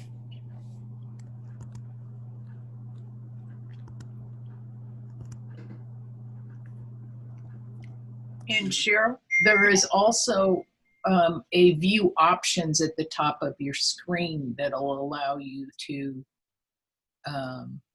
just fill the window or do whatever. Okay, great. All right, thank you. Great pictures, Ken. Thank you. Thank you very much.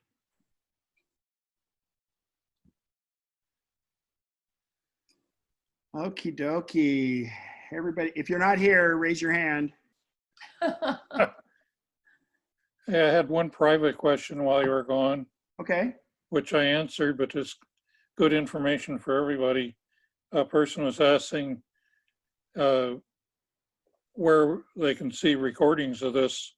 So I told them the YouTube location and that our email blast will have the last things link normally. So. Right. And the YouTube that I've been uploading it to is for MacNexus, and if you subscribe to it, it works pretty well because then you'll get when new ones come up. So let me just see if I can get this that way. Oh shoot. Great. Oh, there we go. What in the heck?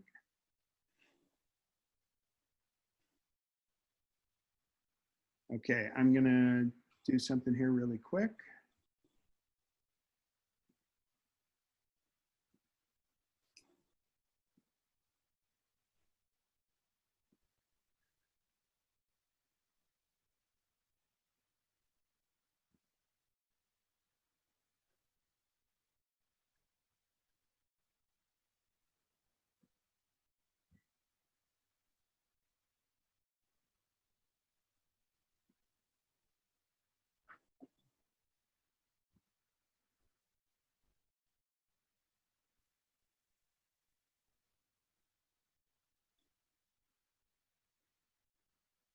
All right, fantastic.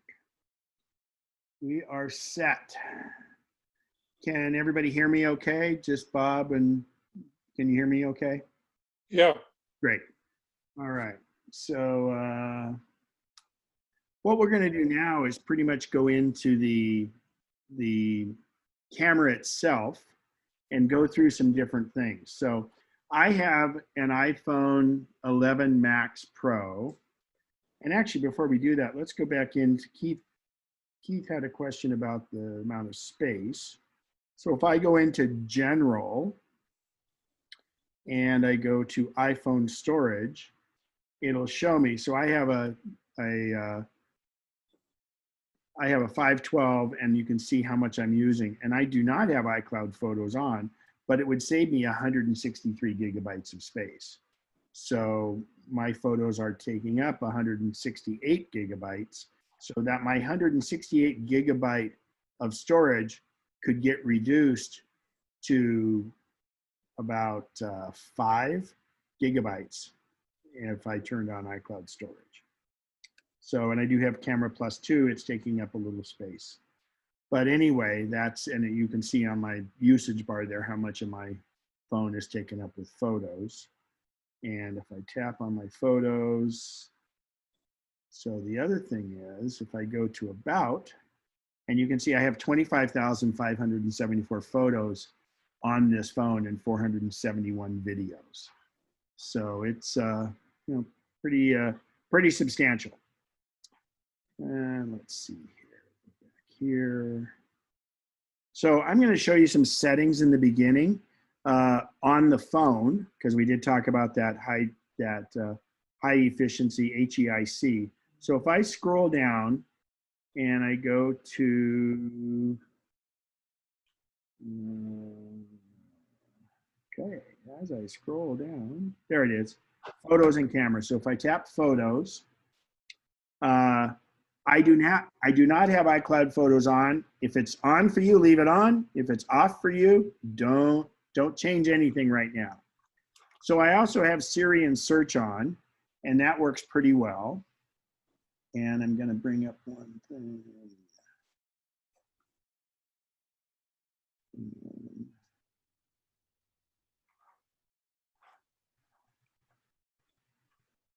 Okay. So Siri and search, if you tap that, I turn all of these on because I like Siri to be able to search my photos, which I'll show you in a second. It's really amazing. So the photo stream, now that's what I use instead of iCloud Photo Library, or it's now called iCloud Photos. So my photo stream means my 1,000 most recent photos get uploaded to free space on the cloud, space that I'm not paying for. And in my computer, I can turn on Photo Stream and it will download those to my computer. It's kind of, it was the original version of iCloud Library, but now it's, it just allows you to kind of circumvent it. I will point out, it does not do videos. It only does photos. If you don't have iCloud Photo Library on, you still need to take your computer wire, plug it into your computer, and import your photos from your phone into Photos that way. So the other one is, I hardly ever I don't really want it to upload burst photos because I never mean to do burst photos and it happens. So I have it off. Whether you have it on or off, that's your own choice, not really a big deal. There's no problem turning on shared albums. For instance, the 2 other guys I traveled with to Austria for skiing, with shared albums on, any of the photos I take, I can immediately share an album and they get it from the cloud. They can download all the photos, or they can add to the shared album if I allow them to. I have my cellular data on because I'm on T-Mobile. I have unlimited data, so I'm not worried about that. If you have a plan where you're concerned with the amount of data you have, you can turn that off. Photos tab, autoplay videos and live photos. I just keep that on. Then I turn on full HDR. So I let it do the high dynamic range. That's your color saturation on photos. I recommend it being on automatic. If you were like when I photograph race cars going by very fast, HDR won't be on because it's multiple pictures. So therefore it would be a blurry type thing. But if it's a static shot like this, yes. And show holiday events. In other words, that's just so it shows my things. Now, transfer to Mac or PC automatic, or keep originals is here. I just let it do it automatic. And then next below that is camera. So when we go into camera, here's one that's kind of interesting because I'm going to tell you and encourage you, I don't like live photos being on, and I definitely don't want my flash on. So when I hit preserve settings, what I want to say is preserve the last mode of the camera. So if I don't preserve that, in other words, if I take video and then I get out of photos and come back to photos, it's going to come on as regular photos. If I say in camera mode, preserve mode, that means if I'm in video, the next time I pull it up, it will be in video again. You're preserving the state of the last time you used it. I prefer to have it revert back to photos because if I'm in portrait mode, if I'm in time lapse or slow mode, I don't want to preserve it. I want to go back to that. Creative controls, that's to put more things in the photo. I don't have those turned on. That's your own choice. And then live photo, this is a little different one. It's to preserve the state. In other words, if I have live photos off, it should stay off, okay? Otherwise, it automatically resets to turn back on. So again, camera mode, if you have it on, if you were taking in video and you come back to the app later, it'll still be in video if you have that on. Creative controls just give you additional creative in there. I just don't have it on because I don't use many filters and stuff, but that's fine. And then live photo, I prefer not to have live photo on, or if you prefer live photo, in other words, if you leave it on, if you have it on, it'll stay on. If you have it off, it'll stay off when you come back to it. So again, that's the camera preferences in the first. Ken? Yeah? Yeah, before you go any further, I've got an XR, a 10R, and it doesn't have the HDR yeah, you may not have the thing on it. ability to do it automatic because that processor wasn't as powerful as the regular 10 processor. Well, but when I look at this, yeah, when I look at my, I'm looking in settings, and many of the ones that you were talking about aren't there. So I'm guessing that's confusing for some of us. That has to do with the processor. This will have more setting. So any of the 11s would have this, but right. But that's equivalent to a 10, and it doesn't. It may not have all of these full features. So, and I don't have one to play with, so I'm sorry. Okay, so the next one is grid. And if you don't have those, like you probably have HDR as an option when you're taking a picture though, just not in the settings. And again, that's the whole deal. You know, the processor, the chip in this phone is as powerful as the one in your guys' Mac. And that's why with Apple, with the new stuff coming out, they're essentially using the chip that's in this phone, and it'll run MacBook Pros and iMacs and things like that. So it's very, very, very powerful, but if you don't have those choices, it means you have a year older chip or a two-year older chip. And realistically, you know, they figure the life of a phone is the usable life. Most people have 2 to 3 years. I'm on the trade-in program because to me, the camera improves enough each year that I do it. And I do it for you guys. I get the new phone every year. So it's your fault. So anyway, the next one is grid. So that's the rule of thirds. When you go in to take a photo, it's the grid lines that you see there. Okay, those grid lines. That's the rule of thirds. And if you have it off, it doesn't. Scan QR codes. Now, you should have this on. The nice thing with this is, for instance, we went to a restaurant here and they're doing the touchless thing. So they come with a receipt that's got a QR code on it. I fire up photos, and when I hover my camera over a QR code at the very top, it pops up with a link in Safari, and that's what the QR code generates. So there's nothing negative about that. Then, depending on your video settings, obviously this has to do with mine. So you'll notice the bottom one is called high efficiency. That's the HEIC format. But you can do 4K at 60 frames a minute, which is incredible. Now, the default is 1080p at HD. I don't do a lot of video, so this is high definition. Then allow it to do auto low light, adjust the frames per second for a low light. And then lock camera means it won't switch between cameras while recording video. In other words, that way you don't interrupt something.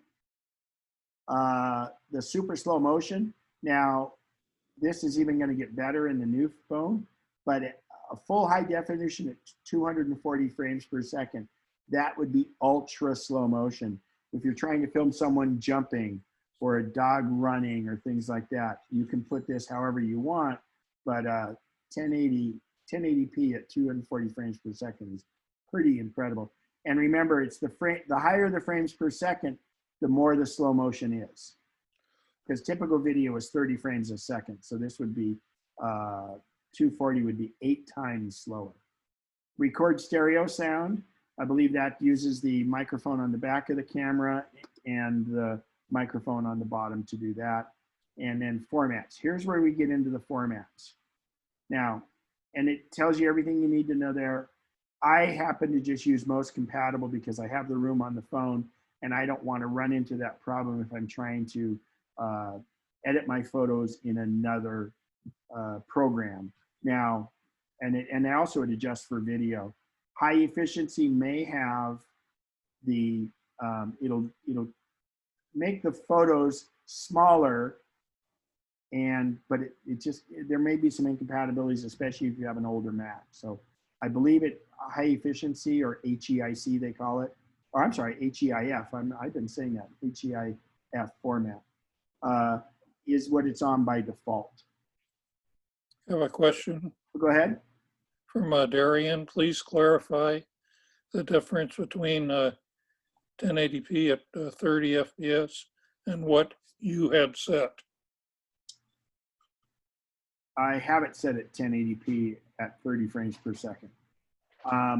30 frames per second is the typical frames per second for film, but 60 frames per second obviously captures twice as much. So first of all, okay, it would maybe Darian should speak up. Yeah, go ahead, Darian. Unmute yourself by holding your space bar down or hitting your microphone. Go ahead, Darian. I see you're on. Thank you. There are several options of so many PHD at so many FPS. And so you have the 1080 at 30 or maybe 60, but what difference do those make? I'm a little unclear. Okay. Is it more preciseness, more memory? Great question. So starting at the top, the file takes up less space, okay? So 720 HD at 30, well, let's go to 1080. 1080 is gonna take up more room than 720 because it's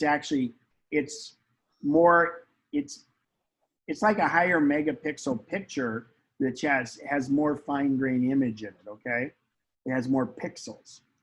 1080p at 30 frames per second and then 1080p at 60 frames per second. That's double the amount of storage space. And what the difference would be is a typical video at 30 frames per second is what you're used to seeing. At 60 frames per second, if you're trying to capture fast action without blurring. And the P is pixels. Hello? The P is pixels? Oh, P is a protocol. There's 1080i and 1080p. That's just a protocol. It's and I'm not in the video enough, but it's interlacing versus something else. But there's no I as an option, so don't worry about the P part. And then, so if you let's take 1080p at, which is high definition, at 30 frames per second. If you did 40K at 60 frames per second, that is, I believe, 4 times the amount of space as 1080p, because 4K is 4 times the 1080, and it's much higher quality, which the phone will record. And this is studio. There are movies now being shot on only iPhones, and it's studio quality on that. And that goes to the strength of the chip that's inside this. But if you want if it's moving fast, you want a higher frames per second. And if you want more depth, if you can display it on a 4K TV, so far there's no 5K on the phones yet. But again, it will eat up your file size of a video, and videos already take up a lot of space. And also you can't really email them. So hopefully that, and I'm not a video person, so that's my best clarification. One more question. Okay. If I have a video already in a higher P form can I somehow convert that to a lower P form? Yeah, there's programs you can do that with. You would open it up and save it and then do it back. But is it a very long video? No. If it's a short video, I wouldn't worry about it. Thank you. Thank you. You bet. So, oh, that's interesting. I thought this was on. So photos capture outside of frame. This you guys won't have on all your cameras, but I need to have that. Oh, I need to be in high. Oh, okay. I don't want that. So, oh, now I think it just changed my format though. Yeah, it did. So I'm going to go back to there. That's why it did it. So you only can have it at HEIF. What this does is when you're taking, because I have 3 lenses on my camera, you can see right there, the 3 lenses. Those are capturing with other lenses in case I'm actually cropping somebody out when I do the photo, but it only works on the HEIF. And the same for video. So I didn't realize that. And I thought I had that on before, but it turns out because I'm not in the HEIC. And you guys may have the smart HDR button at the bottom. If not, you'll just have regular HDR, and I'm going to discuss that in a second. So those are all your settings for the camera and all the settings for photos. Any other questions on setting for the camera at all? Ken, I do. You want to go back to the settings for photos? Okay.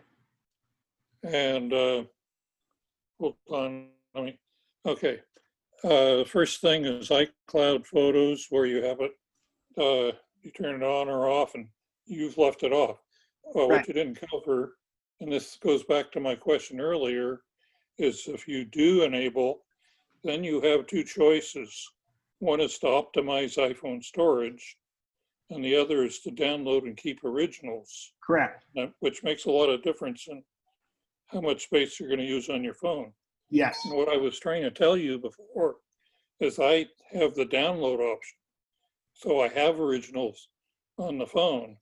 But the bottom line is we're trying to tell Keith, give Keith an idea of how much space is used up, which was what his question was. Great, yeah, and I forgot about that. And see, on certain versions of software, it wasn't an option before; it automatically optimized, and I think we have that option now. So what Bob's saying, and thank you for the correction on that, is if you turn iCloud Photos on, you can say keep the full-size version of the photo on the phone, but then you're not gaining any extra space, but your photos are going up to the cloud. Or you can optimize storage, which means if the phone needs storage space, obviously if you have more than 20% space left, it's not gonna try deprecate those photos because you don't need to. It's a rolling dynamic adjustment. So and that works great. Only reason I don't do iCloud Photos is because my regular library is so huge that I choose to just do it manually, because I'm putting this between 2 different computers, and it's more photo management than anything. But yeah, that's a great point. And again, we used to call this iCloud Photo Libraries, but it's just iCloud Photos now. All right, don't see any other hands up, and we're gonna go now into the actual camera. So if I tap the camera, you can see the screen here, and I've got kind of everything set up. Ken? Yep, go ahead. Sorry, I was typing a question in. My iPhone 10 has in the photo settings an item upload to my photo stream, which is. Well, yeah, you have that. I talked about that. So in the. I can see that on your display. Right there, my photo stream. Right at the top. Okay. Mine is. Say it differently, but that's the photo stream.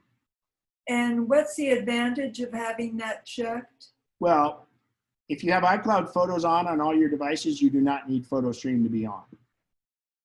If like me, where I don't use iCloud Photo, but I want to open up my computer and have my photos show up in my computer automatically, it's like it was before we had full iCloud Photos. And again, it's only the 1,000 most recent photos, 30 days or less old. It does go beyond 30 days. but it's 1,000 most recent photos and it does not include videos.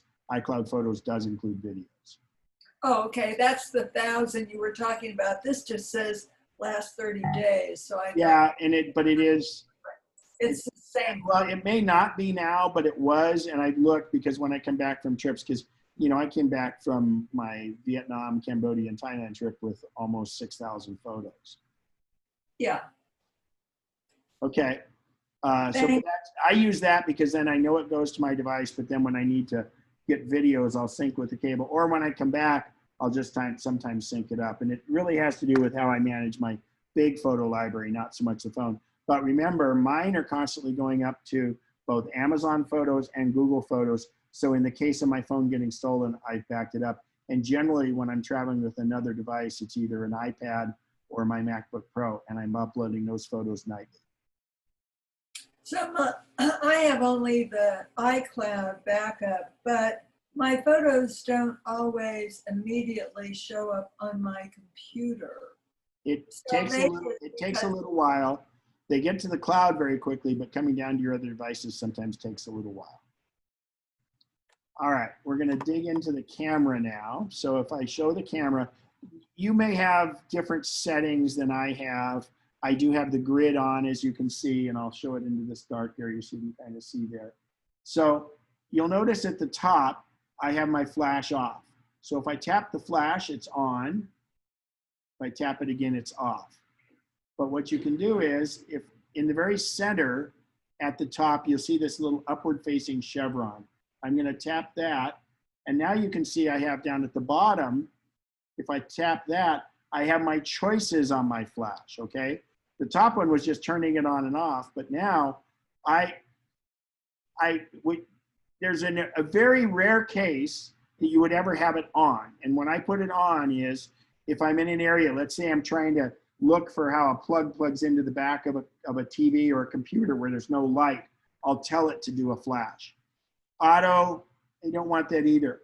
The majority of the time you want the flash off because this phone has such good low light capability, the flash is self-defeating. What happens is, I see people, you've all seen them, they're at a concert or a fireworks show at night and their phone flashes. Well, the problem with that is, the flash on this phone is good for 3 at the most 5 feet. And therefore anything beyond that, it's not gonna illuminate it enough to make a difference on your photo.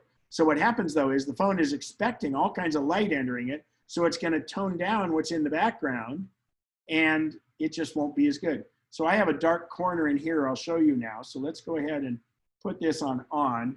So there's no light in this, it's kind of a dark room and it's doing pretty well. So let's take a photo with flash.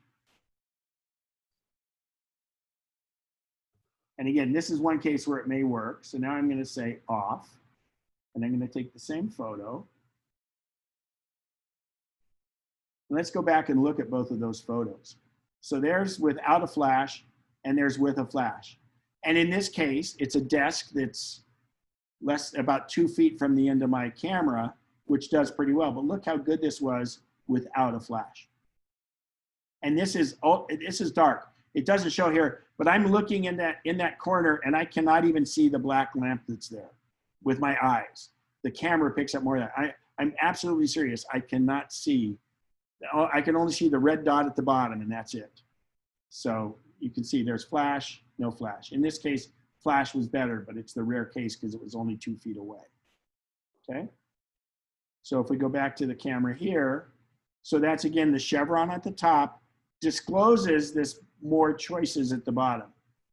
So the next one is a dark setting. Now this comes into play with this dark setting. So if I tap, you'll notice in the upper left, it now says 1 second, 2 second, etc. Because my flash is off. Watch what happens here. It did a 2 second exposure and look how much light came in.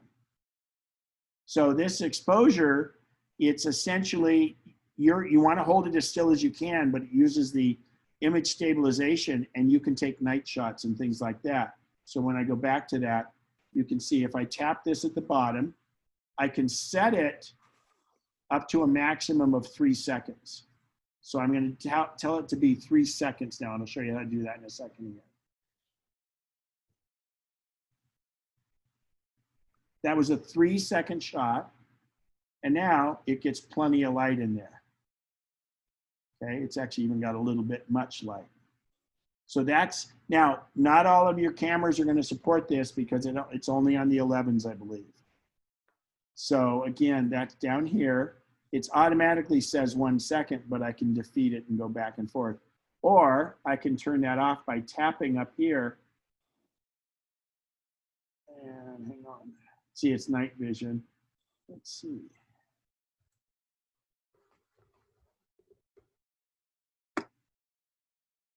There, it's off now because there's enough light.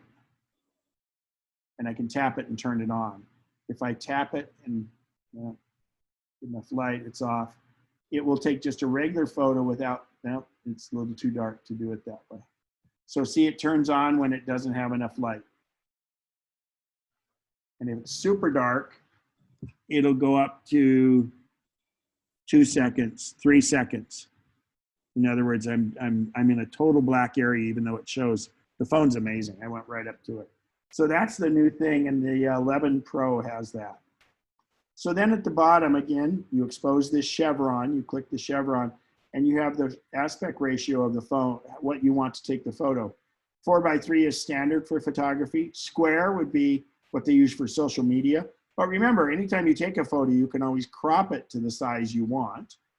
And then 4:3 and then 16:9 is a longer standard. You can see that. See how it filled the frame?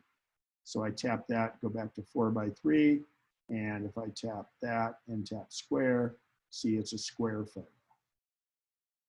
And tap it again. Oops. Tap it again, and 1:1 is square. 4:3. There we go. 4:3 is standard. That's the aspect ratio of 4:3. Then the next one, was there a question? Yeah, I don't see the downward facing chevron. Is that only on the iPhone 11? I believe so, and it's because of Face ID. So, and you probably don't have as many choices. I have the 10. Yeah, so you have some adjustments on there, but it's not the same. They built the chevron in so that, because that way you come up and you can read the choices a little better. So the next one is the timer. So when I tap the timer, this is the self timer. So timer 3 seconds or 10 seconds, okay? Obviously that just delays it. The nice thing is, and you'll see it, let's do a 3 second. So if I hold the phone up, you'll see when you do the timer, the light should come on. 3, 2, 1, boom. So that light lets you know that it's doing it. So that's the self timer. That's for selfies, for group shots. Take 10 seconds and you run around and come in the back. The next one are filters. Now, filters, I don't encourage you to have filters on because filters can be added. They're digitally added. The way I like to explain how a filter works is, if you've ever noticed when you're in like at the music circus or a show where they're doing a theater presentation, they have the Klieg lights, they're called, or the big bright lights up top. Well, they have these gel colored translucent pieces they put in front of the light for different color effects. They can be red, they can be blue, they can be green, whatever. Well, that's all a filter does. A filter will put in different things. So we're going to look here at what changes. There's original. There's a little bit brighter. That's got a little bit warm, more warm, then cool. It's actually changing it. But think of it like that plastic overlay, that gel that's coming over the top, because what'll happen is the filter is just an overlay. You can remove it after the fact. But I just say, why even have it on there? Because if I take a photo, let's take a photo here with monochrome, or actually let's do a silver tone. Here, silver tone like this. So I'm going to take this photo. Oh, I still have the timer on. Now that photo's in here.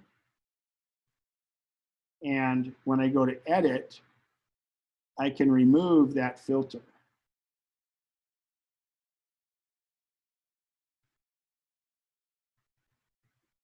Oh, where's the filter? Oh, down here. So there I can say, see, the regular photo is still there. So why not take the photo regular and decide to put a filter on it after the fact? That's my feeling. But that's what a filter is. Think of it again as an overlay. I'm going to turn the timer off. And that was filter. So that's everything along the bottom row there. Back up on the top row again, we have the flash in the upper left, even with the chevron shut. Flash in the upper left. The night timer, which you probably don't have unless you have an 11. Then that's also a quick way to get to the filters. If I tap the filter button, I can do filters. I'm going to tap it back off. I don't want a filter on. Boom. And you can see how when there's no filter on, you'll notice it's a black and white logo. If you're actually applying a filter, it changes to a color. Okay, that way you can tell. And the next one is live photo. So I'll do a live photo. I'll turn live photo on. It's on, so I'll be moving my hand here when you do this. And then the live photo. Come on. Well, I guess it didn't capture my hand. It may have been too dark to do a live photo. But a live photo would be nice if you had like 3 people and they were jumping and you wanted to make sure that you got them when all their feet were off the ground. You can do a live photo. It essentially records before and after your shot a slight amount of time. But I find, and they're still full resolution, and then you can go through and extract the exact photo you want out of that live one. Next are the settings along the bottom, and these are the so in the middle of my screen, you can see I have let me get where you can, it's clear. You see a 1x, a 0.5, a 1x, and a 2x. So these are basically like zoom. 0.5 is very wide angle. In fact, I always like to do landscape. So you can see there I have, that's half, so that's super wide angle, and then telephoto. Actually, that's kind of an interesting effect. We don't want to do that. So again, 1x, 2x, and 0.5. And these, since I have 3 lenses, I have all of them. Some of you may only have 2. You may only have 1 and 2. And that's just, treat it like a zoom, okay? Now, you can always zoom manually with your fingers, but I don't really encourage that because now you'll notice it's a 9.3. Well, what happens is I'm blurry or I can't hold it as steady, but realistically, if I wanted to zoom into this, I'm going to tap my 2 and I'm going to take a picture.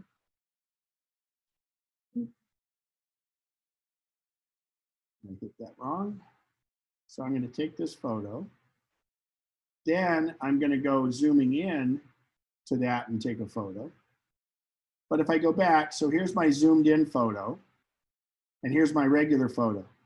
I can just take this regular photo and go into edit. And then I go to crop on the lower right side over there. And now I could zoom in by cropping it, the same effect. Now, it's probably clearer doing it this way. Don't zoom in. It really just works better if you do it after the fact. You could zoom, if you really have something a long ways off, you can do it, but you're liable to get it so it doesn't look as good. Discard changes. Okay, so let's go back to camera mode. And by the way, when I went into photos, you just hit that mark up there. So let's go, so that's that screen. We're gonna go now starting with time lapse. So a time lapse means it's gonna take a photo every so often, and I can still use my zoom, etc. So if I go here, I'm gonna set my time lapse. So it's starting to do a time lapse. And I can move it a little bit as I'm doing it.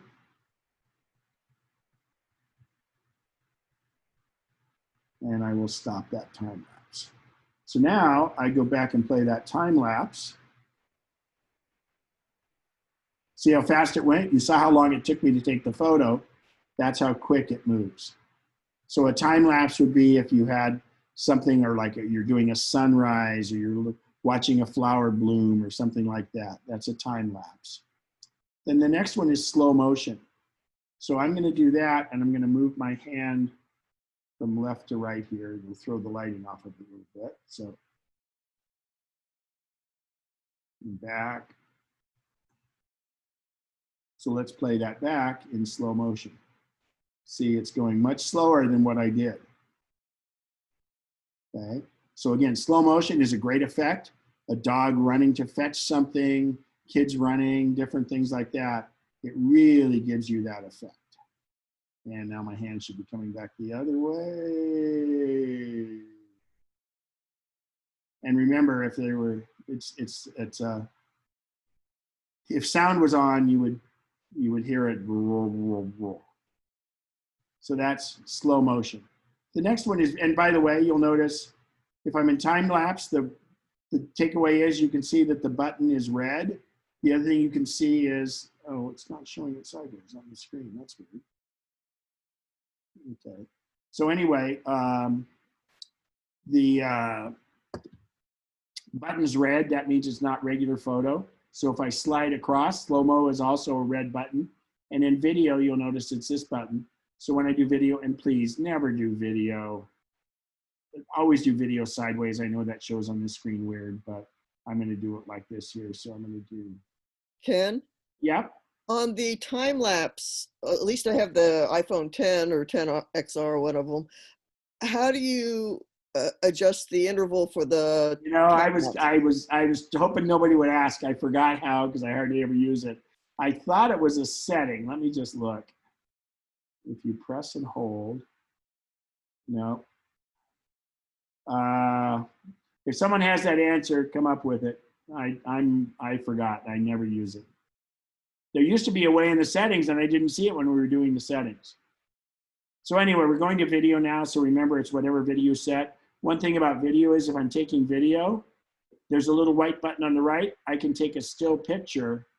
Every time I hit the white button, I'm taking a still picture at the same time.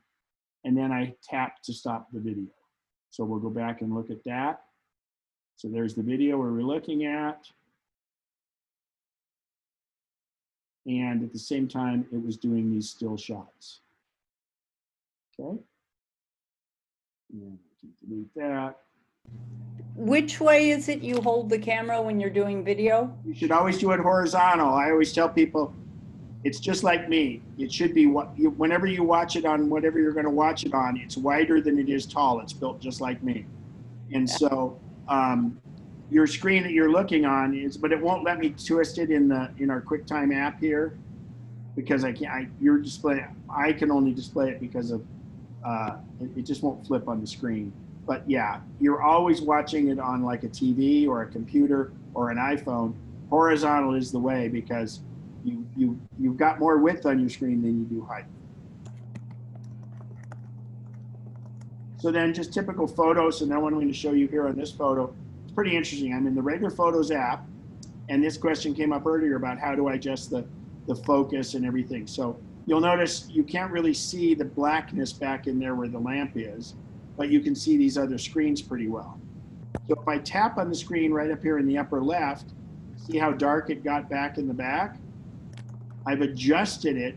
It's kind of like on a regular camera when you press the shutter down part way to lock it in. Now if I tap in the black area, it's everything else is washed out, but look how good it does back in the very dark area. So I can be there or I can be here. And HDR will help a little bit of this, but not a lot. But the thing is that will change every time I move it. See, it just kind of does different things. It went away. Normally it's center focused or it looks for movement like that. But I can lock it in. So let's say I tap right here, I tap and hold, and you'll see it go boom, boom. So AEAF lock means it's autofocus, auto exposure lock. Let's do it in the dark area a little bit better. See if I take this picture now in that dark area, it's not going to be very good. So let's tap on the dark area, but we're going to tap and hold. And after I get that, it's AEAF lock. But I still have some adjustments. You see the little sun-like sign on the right. I can move it up or down to give myself adjustments. I've had a hard time moving it up or down. It keeps seeming to go away when I try to move it up or The down. little starburst thing. Yes. Yeah, it takes a little, it's not fast. And that's good because it allows you to give, see, I'm swiping my finger a couple of times up and down on it. Let's see if I can get it displayed. I'm just sliding and it's very slow movement because it's finite adjustments. So again, if I do there, see how the background is so black now. So let's say I lock in on this. I'll press and hold, boom, boom, locked in. See how dark that is now in the background? And by the way, when you're doing photography, an overexposed photo can't be fixed. An underexposed photo can be massaged a little bit. So the next thing is portrait mode, and it's really cool. So I'm going to take and I'm going to actually show you some portrait photos. I'm going to show you how to do it first. So I'm in portrait mode here. Now there's my water bottle. You'll notice that the sign comes up and says natural light. If I get too close, that goes away. On cue, if I get too close, that goes away. So see that vase there? Boy, there we go. See, the vase is not yellow. When I get too close to the vase, if I'm within 6 feet, it should turn, there we go. Oh, there it is. So I'm going to go back to 1x, natural light. So I'm going to tap that. Now, what happens is it's taking a picture in portrait. It's called portrait, but it doesn't mean I have to turn my camera sideways. It just is called portrait mode because here's my choices. When I tap on that photo that I just took and I tap edit in the lower right, up at the top, you'll see f2.8, and this is called bokeh. So I tap that. Now, everything's in really good focus there, including the couch. Well, I don't want the couch in focus. In fact, that's what it must have done here. Hang on. Okay, do you see the white lamp in the background? It's in focus. If I go like this, it's in less focus. This is very challenging light situation, so I'm going to reference some photos I have up. I've gone into my albums, and I go to my portrait photos, and I have one I picked out earlier. Here's a good example. So this beer. So what I like to say with portrait is, as I said earlier, it turns a snapshot into a photograph. So if I go to this, I'm going to take this to the way it was originally done, and it was here with pretty much the background in focus. I can adjust the focus so that only the beer glass and everything else is out of focus. And that's called bokeh. On big $5,000 cameras, you cannot do this after the fact. You can only do it when you're taking the original photo. And this is not on older phones, correct? It has to do with the processor. The 10S and newer will support portrait mode. And if you do any photography, this is the reason to have the newer phone. This is a good one here. I'll show you here. I can edit this. This was just a glass of water. And see here, everything is pretty much in focus. So you really don't, the water glass doesn't stand out.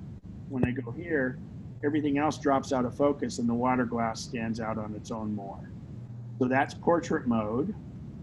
I've got another photo I want to show you that does a little different thing. And that was,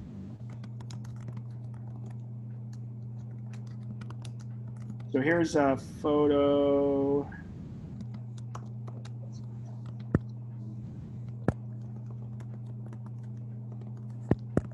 Oh, here we go. So this is kind of photo gone wrong here on this. So I'm going to hit edit. So I'm going to hit the f-stop. So now here's how the photo looks like right off the bat. And everything's pretty much in focus. As I make everything go out of focus, the flowers stand out more, but look what happens to this darn right here. You can see this thing kind of becomes stranded on its own. And what it's doing is, the more I decrease the focal length, the less depth of field I have. So in other words, it's only doing it right sharpness here. All the rest of this is starting to blur out.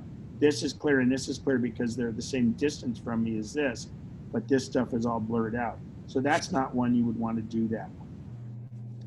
I will show you another, so then the other thing is we're taking the photos in portrait. And again, remember it shows up yellow. We'll come back to that in a second to show you. But I wanted to take and show you some other effects. So this is a photo that if I go and I edit it, that doesn't look very good. But here, if I'm trying to highlight the camera, boom, see how it stands out and jumps out at it. And then one last one, okay.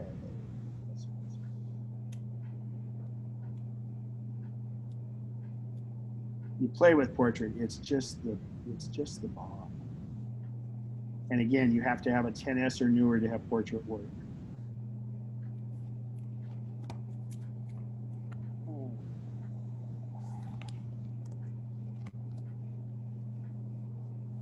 This was it. So there's some other effects. If you do it in portrait, it's just not the f-stop. If I tap down here, I have natural light. I have studio light. There's some lighting things, but what I want to show you here is this is called stage light. And it only lightens certain things and it gives you a very interesting effect. And I can adjust the amount of that effect in there. And again, these are other options you have. Then of course I can do mono or I can just do a black and white. So if you take it in portrait mode, you have all these other options, but portrait mode, you're between 6 to 8 feet from the subject of, obviously the other stuff behind the photo is what it'll drop out. So any questions on portrait mode? I'm sure not everybody has it, but if you do, you oh, here was the one I wanted. So this is one I took, taking a picture of a picture. So if I, Again, we're coming up on 11:30. thank you. All right, so if I go here, see I can adjust the amount. Oh, I've got spotlight. Let's go stage light. So here's a regular photo like this, but if I do stage light, that locks everything else out. So that's portrait mode. Back to the camera, there's just a couple things on the camera, and that is panorama mode. And I want to talk about panorama mode. Your phone should always be upright when you take it because the photo is going to be very wide to begin with. So do not take it in landscape mode. You want to do it this way.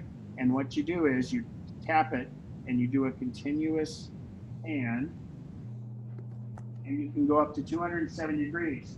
And you don't have to press the button when you get to the end, because when you get to the end, you start going backwards and it ends the photo anyway. Here's that panorama I just took. Okay. And that works out very well. You have 0.5, 1, or 2, you can do the panorama. What happens is if you do the zoom in on the 2x, you will not get the full 270 degrees. Okay.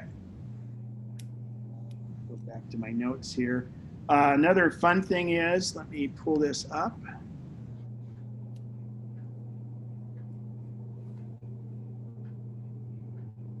Okay, so while that's coming up, I'll go back to this. So I can go with Siri, I can say, show me photos of food. So there it automatically went and found food. I have not labeled these as food, but in fact, it went and found every single photo I have. Show me my photos of cars. There's a lot of pictures of cars. I can go so far as to say, show me pictures of wheels. And there's pictures of wheels, all done with Siri. So that's done in the phone and I didn't tell it to do those. It automatically does it. So I'm going to show you a couple of quick videos here, how to scan photos, or I'm sorry, how to scan documents in Notes, because I promised that in the thing, and it's really pretty amazing. So just a quick little 30-second video. Declutter your life one receipt at a time. Here's how to quickly scan a document in Notes so it's easy to find on all your devices. First, create a note and tap the plus sign. Then tap Scan Documents. Now just position the document and it will be scanned automatically. Then tap Save to add it to your note. Stay organized.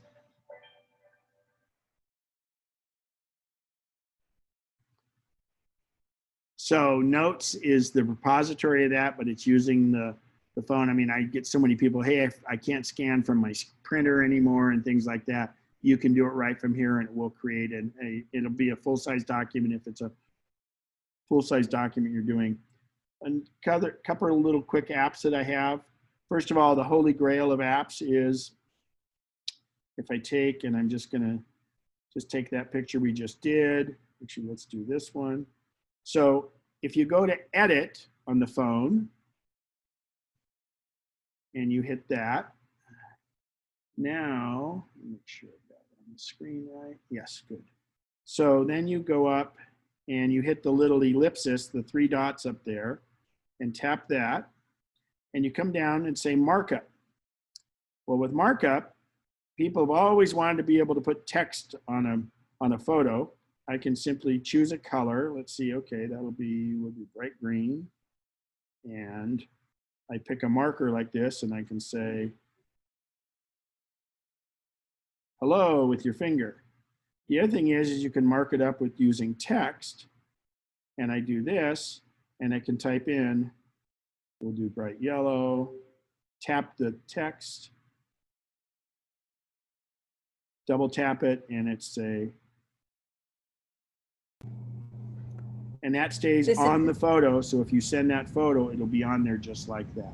That's right in the phone. Again, you're going to hit Edit in the photos, and you're going to tap the ellipsis, the 3 dots, and go to Markup. And once you're in Markup, you have those options, and that stays with the photo. But also, anytime you make adjustments on photos, it can be taken back out. You can revert to original. So some other quick little adjustments on the photo, you'll notice along the bottom, the magic wand is always great. The magic wand will do what it thinks is the best to modify that photo. You can then hit the plus minus. I can adjust the exposure of the photo. I tap the next one. It's the brilliance, how much it stands out. Highlights, we'll skip a few of these. Shadows. I really like to use shadows to bring things. You'll notice how it's dark below the table there. It brings out the dark, it brings stuff out of the shadows. Yep, that's showing up. Contrast, brightness. Then we get down here and we can do saturation. I can overly saturate the colors. That's too much, obviously. It looks like a comic book. Or I can desaturate the colors. Next one is the vibrance, how much it really shows on that. The warmth, tint, sharpness, etc.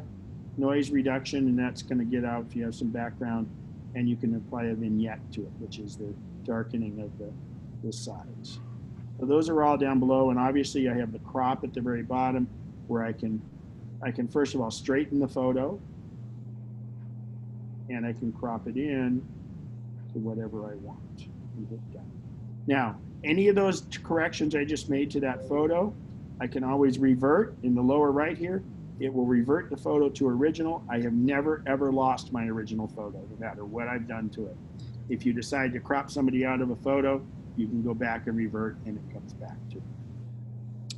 So that's the other app I wanted to show is for the sunrise and sunsets. TPE, the photographer's ephemeris. So you take this, and actually this is the location I'm at. The yellow line is sunrise and the orange line is sunset. The light blue line is moonrise and the dark blue line is moonset.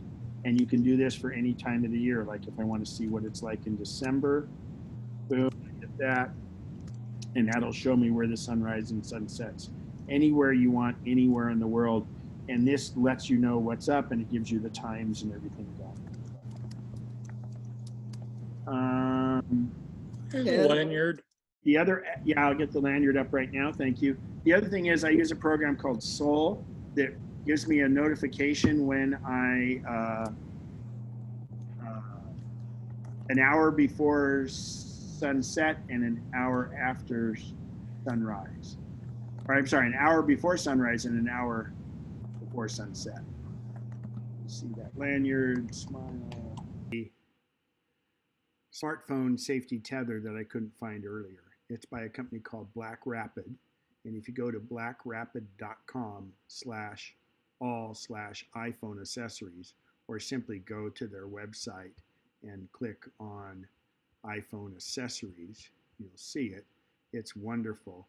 They're all right here. You can also get it at Amazon. And at Amazon, you could simply search under Black Rapid. Black Rapid makes quite a few photography accessories. But this is the one I use. It's time tested. It's fantastic. So I'm inserting this in the video ahead of my futile search to try to find it. So good luck. It's a great, great one. I actually get this one that is on, it's got the wrist tether with adjustable and this aluminum clip on it, which clips into the phone, into this little device that sits inside your case. And you can also have adhesive on it if you don't have a case. But you clip that to the little loop that sticks out where your charging jack is. And then this big clip, I clip it onto this. It sits right down here. And I clip it onto my jacket or my neck strap or anything else. But they do make a lanyard. And again, it's Black Rapid. I hang mine from a backpack just like you see here. It works great. You will love it. If not, too bad. Thank you very much. Ken, is markup something one has to go to the App Store to get? No, that's built into Photos on the Mac and on the iPhone. You may have to activate it in the edit there. I went to mine. It didn't seem to have it on the iPhone 10. The 10. It's there. Yeah, you're running. It should.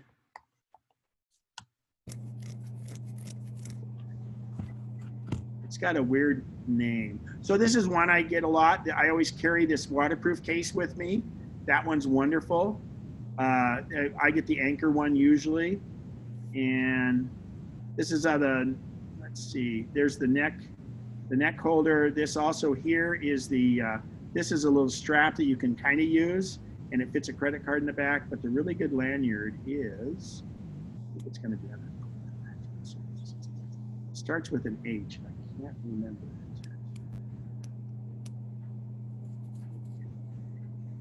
I think, Al, you've gotten it. Does yours show up?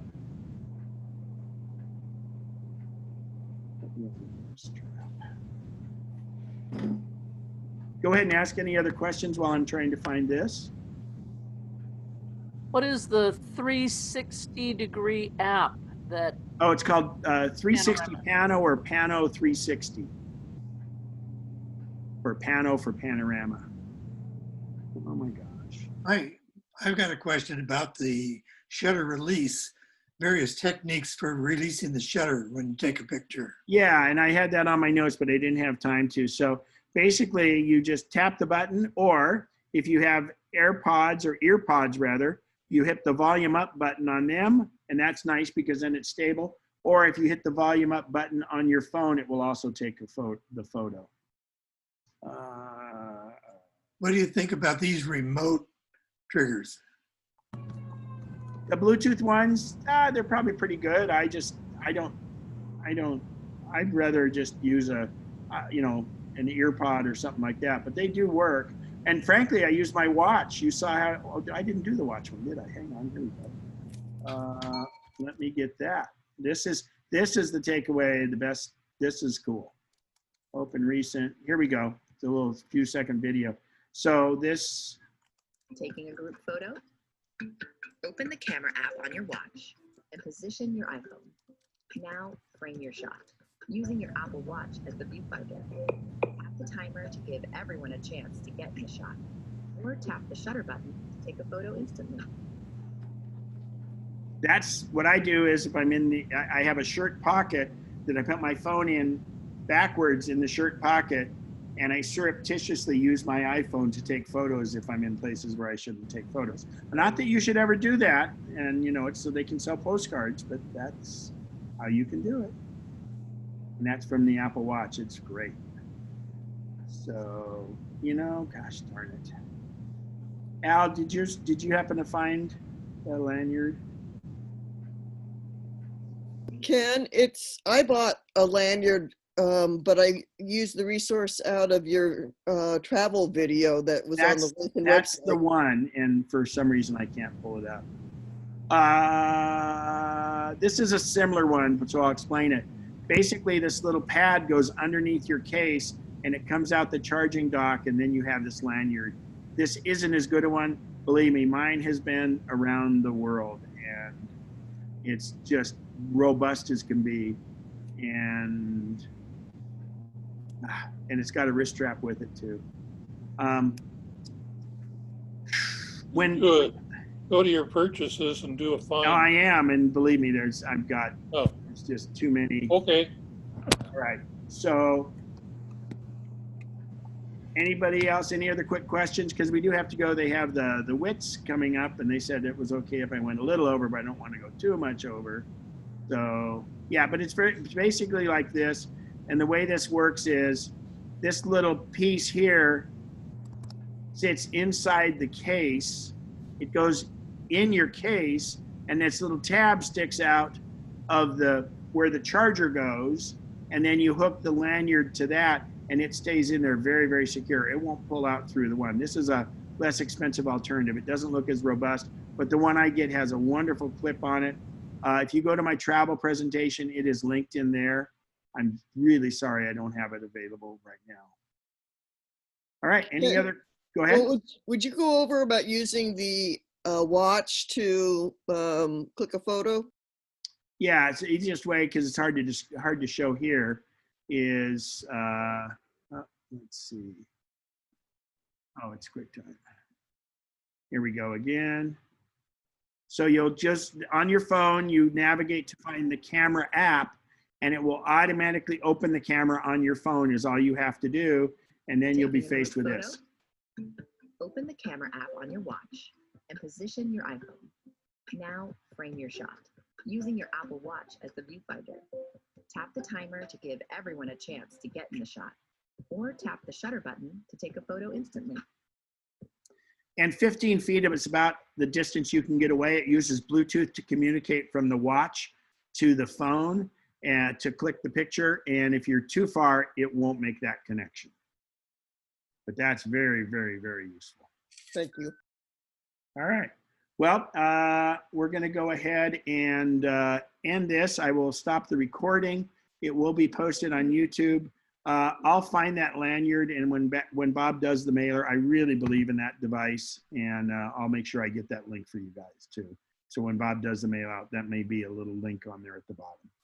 So thanks very much. You guys stay safe and stay cool. And Board, we'll see you at 1 o'clock at the same link. Thanks, Ken. Thank you so much. Thanks, Dennis. Later. Is there another question on there, Bob? No, you were caught up.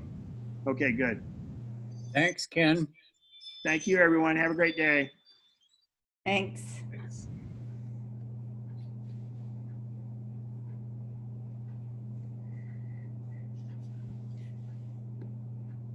Hey, Ken, it's Randy. Are you still there? Yeah, what's up, Randy? Yeah, on the ephemeris sun and sunrise moonset, it says in-app purchases, and some say you have to take a credit card or prepay or something.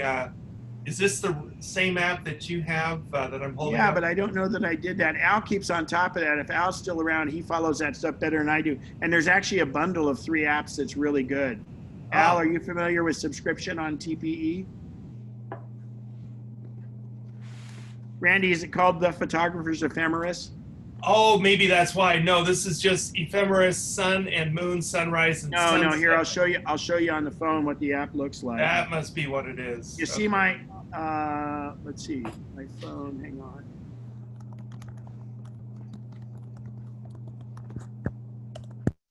You see at the top, that app, a guy like an Oh, old TPE. photographer. Okay, yes. TPE, and it's a bundle of 3 apps. Excellent. Thank you. Thanks, Ken. Great class. welcome. Appreciate it. Thank you. And I will stop recording.